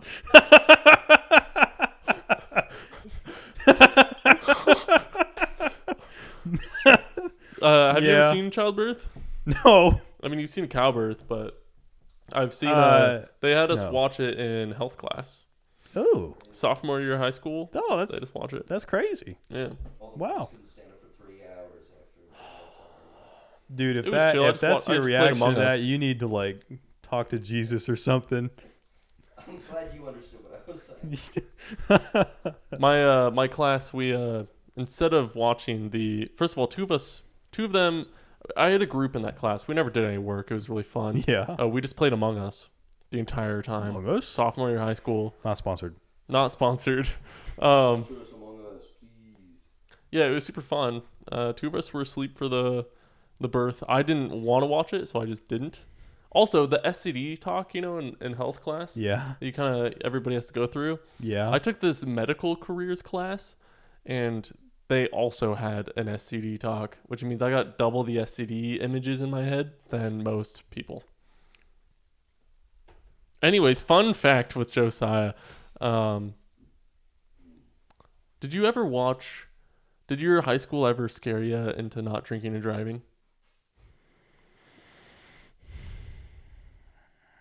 It's been a long time Since you've drinking it. since I drank and drive. I think there was never we never had like a don't drink and drive, like kind of like one of those like, you know, kind of campaigns. But we real did crazy one. in one of our health classes, we did like have the opportunity to put on like these like beer goggles and like see how distorted everything gets. I don't know. I've never had the urge to drink and drive. Let me share with you the story of what my high school did, which I think is actually really kind of cool. It definitely was quite scarring though. Okay. I don't know. Let me hear what you think about it Sure. after Yeah. I tell you. Sure. So basically, they took us all into the auditorium. Yeah. Our school was big enough that we had a huge auditorium with a cool stage and everything like that. And they could, if they wanted to, pull down this huge screen, which then a gigantic projector, right? So it'd be my entire class sitting in there, or maybe they did 2 wings of it, whatever.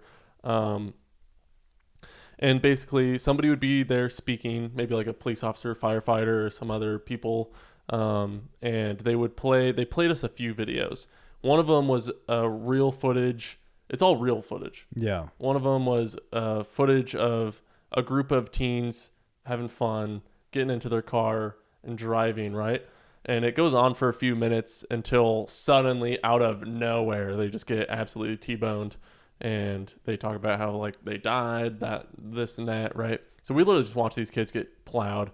And then there's another story of don't laugh at that. I'm sorry, man. You bad man. Then there's don't take that clip out of context. That's bad. Then they went on to I want to say her name was Catherine, something along those lines.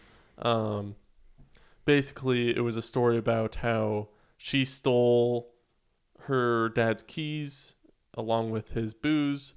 She got hammered, and then she smashed into some sort of telephone pole going 90 miles an hour down the street. And I don't know. Like to kill herself or something? I don't think so. It was supposedly an accident. I think the crashing part was an accident. Yeah. Yeah, I think the rest of it was probably on purpose. But either way, she ended up crashing, and they showed us pictures, very graphic pictures, with her brains everywhere, all along the road, and just her mangled body and head. And it's like they were just like, this is what happens when you drink and drive. And it was just those are the consequences. So I still see Kathleen, whatever her name is, in my head to this day. And I'm not one to drink. I don't think I'll ever drink and drive. I don't think that's a risk of mine. But yeah, so Kathleen's with me. What do you think about that? Do you think it's good to scar children into not drinking and driving? Because I know even my friends are like, don't drink and drive. The ones that went through that with me. I think it would be better to have some potentially mentally scarred teenagers than teenagers that are a little bit of here, a little bit of there, a little bit everywhere because they're splattered on the road. Oof. Yeah. A little bit of Yeah. I don't know. It's definitely a hardcore way of doing it, but if you don't understand the consequences, if you don't understand the consequences of said actions, I guess it's just a good way of seeing the consequences, which is very real. I it's very actually real think potential. I think censorship has softened a lot of people. I agree. Ever since 9/11, I believe the news has sort of been like censored to a degree. Because it was just such a graphic event watching these 2, towers come down. Watching literally, you could see the little pixels of the people jumping off the top. Yeah. And I think, obviously, like I wouldn't take my 5-year-old to go watch, that, but I think people should know the consequences of their actions. They should be very well informed of what happens, of their mortality. I think this could apply to a lot of things. War, what it costs to be a free nation, really. It doesn't just magically happen someday. People have to fight and die for that. And I think that's why you start having these like anti-military people, especially in like the 60s and stuff. That's where all that sort of started. And to a degree, agriculture really isn't gruesome, but like you should know where your food comes from. Yeah. And I think having no filter helps a lot with that. Bobby, I'm a real red-blooded American. Anyways, we're back from our break. We went and took some yellows. Big piss. Yeah. Yeah, they were frying chicken. I don't remember what we were talking about, so we're just gonna go back. We're just talking now. That was Hank Hill, by the way. Hank what? Hank Hill. Who? Hank Hill. Is he famous or something? You could say that. You've never heard of He's well, like, what does he do? What does he? Tell me who is he? he's like, it's like a cartoon show, King of the Hill, and it's Texas anime. I don't know what that is. Is it Texas? Yeah, it's Texas. You want to hear about some cinema? You got to watch How to Train Your Dragon in the first one. That's now a good that's one. some cinema. That's a good one. Or Cars. I That's don't watch cartoons. Ratatouille. That was a good movie. I like Ratatouille. Ratatouille, goated movie. I wonder if that's where my love of cooking came from. Do you like cooking? Oh, I love cooking. Man, everybody in our life group just loves cooking. Yeah. I could care less about cooking. I grew up watching this show called Good Eats. I thought it was pretty funny when I was a kid. So maybe I was a lame kid. You sound pretty awesome. I watched Crocodile Hunter and Good Eats. Those were my childhood shows. Rip Steve Irwin. Rest in pieces. I didn't know we were Catholic now. I don't know why. I do that every time. I was just watching a video about Catholicism is so fascinating to me that Catholics have such a confidence in it. Because whenever I watch a YouTube video, it's kind of like, and I find this along with all of the debates that I find with different religions or even atheists. Atheists have probably the strongest arguments, I would argue, but especially towards like a different religion, or even Catholicism versus Protestantism kind of thing. It's like I never hear an argument that makes me want to be one of them, if that makes sense. I never hear an argument that makes me feel less stable in my own faith. I think God talks to us all differently, and Catholics commune with God in their own way, and I think that's how they communicate best. Half my family's Catholic, so they're cool once you get to know them. I'm not dissing on Catholics. I'm just saying I've never heard anything that's made me want to be Catholic. Same. Yeah, I've never once heard something that's made me want to be Catholic. Scripturally, theologically, all of it. Same thing with every other denomination, though. Yeah, also true. Like, yeah, I've never I've never talked to a Presbyterian and been like, that's what I've been missing. Yeah, dude, you're right. No, that's such a no good shade point. towards Presbyterians, but that's maybe it's my home church. It's just what I'm comfortable with. Yeah, maybe that's exactly what it is. It's just that's where I was born, so all those arguments are going to sound better to me. But it's kind of I don't know. Yeah, which is why I'm a heavy believer in, even though there's a ton of denominations, I think for the most part, they all have like the basic core structure down. So yeah, they're chilling. Well, like the big umbrella of Protestantism, you believe in the core things like salvation's through faith in Christ alone. Yeah, that's Protestants and Catholics and Orthodox, and there's like a couple Orthodox, but yeah. Yeah, I don't know the differences too much about the orthodoxies. Greek Orthodox liturgies. I don't know if that's a good way of saying it. I guess that's correct. Those are beautiful services. You mean the orthodoxies? Eastern Orthodox. There's Eastern Orthodox, Western Orthodox, Russian Orthodox, Greek Orthodox. Yeah, there's some other ones. Armenian Orthodox. Churches are very high church. Ethiopian Orthodox. Well, right. Yeah. That's That's but the tough thing about orthodoxy or orthodox, separating the word orthodox from the Orthodox churches, because the original church, the early church, was very much similar to how we do church nowadays, and not how they do it in the Orthodox churches. It's very different. Like back then, the church was the people, right? Not a building. And nowadays, Orthodox, Eastern Orthodox, whatever, all those things are very high church. It's the building almost, So it's beautiful. Yeah, they're very nice. They're beautiful, buildings, but it's very very beautiful. much ritualistic and Yeah. They have like the little ding ding ding ding with the smoke and the incense. So my cousin actually converted from Catholic to Greek Orthodox. And so I've been to his home church over That'd be cool. in just above Santa Cruz, California. Beautiful service. And the Greek Orthodox, the church that I went to at least, was very nice. They were very welcoming. What's interesting is, so they believe in the sacrament and the Eucharist and transfiguration. So they believe, like, when they're doing communion, you got to be baptized in the Orthodox Church. You got to, you got to meet the requirements. It's very Catholic. And then you can, or it's very Orthodox. Yeah, that too. It's very, man, you tell an Orthodox, as someone who's in the Orthodox Church, that what they're doing is very Catholic, and you're gonna be, that's like the big debate is who came first. Anyways, okay, gotcha. who split off of who? But what they do during communion, so they have everyone go up and they do their communion, and they're dishing out the wine and the bread. But while they're doing that, they do something called blessed bread, and they take bread, just regular bread. And the priest will be like, Lord, bless this bread or whatever, and whoever consumes it. And then they'll pass it out to everyone who's not in the Orthodox Church attending that service. Oh. I got like 3 servings of blessed bread. People just kept coming up to me, and they're like, hey, we noticed you're new here, very small church, like 25 people in congregation. And they'd be like, hey, we noticed you're not from here, and, we just want to say, here's this blessed bread. It's not communion, but, we wanted to say thank you for coming. So that was nice. Made me feel very welcome. Cool guys. Cool. Yeah. Yeah. I mean, if they love Jesus, I absolutely have no place to question their salvation. Obviously.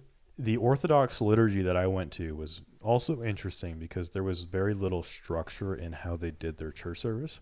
So it was like 3 hours long. And the whole time, it's like everyone is like, some people are praying, some people are not, some people are sitting, some people are standing. That'd be cool. And like all the while, there's people singing in Greek or something in the background. And then, because like the priests and stuff, they have a ritual.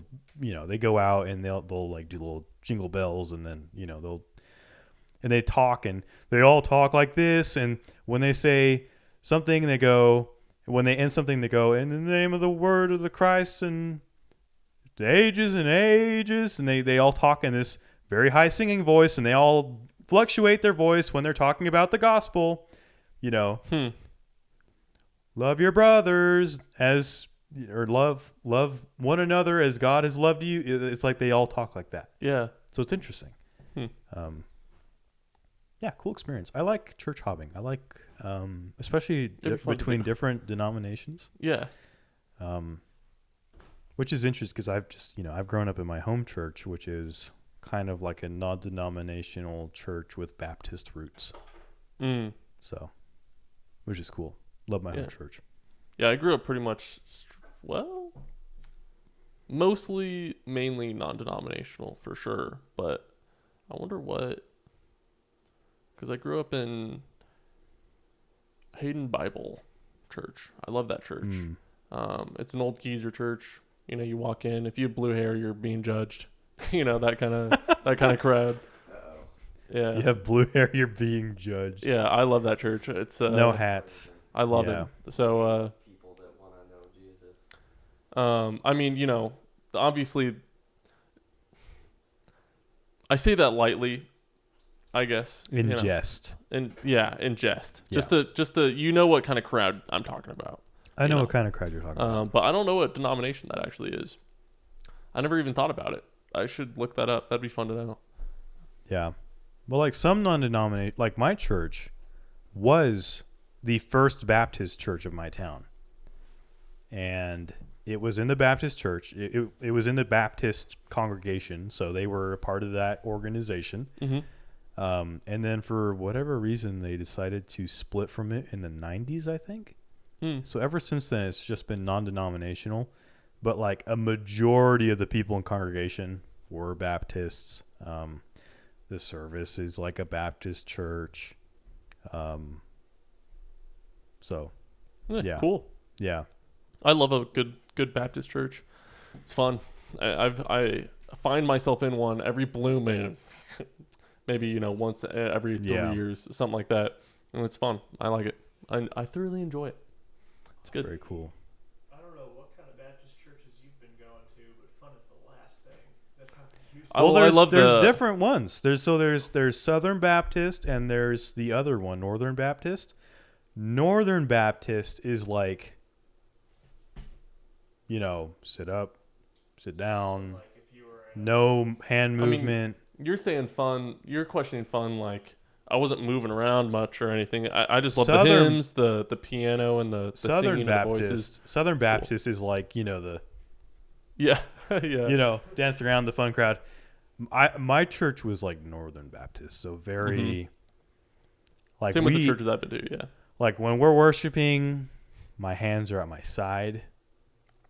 Do you know why that is? Is that a theological thing, or is that just a culture thing within the church? I think it's a culture thing. I don't think it's I think like when you sort of get towards like denominations like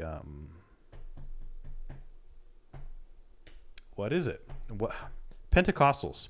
Yeah. Pentecostals are very, let the Holy Spirit work through you, through your actions.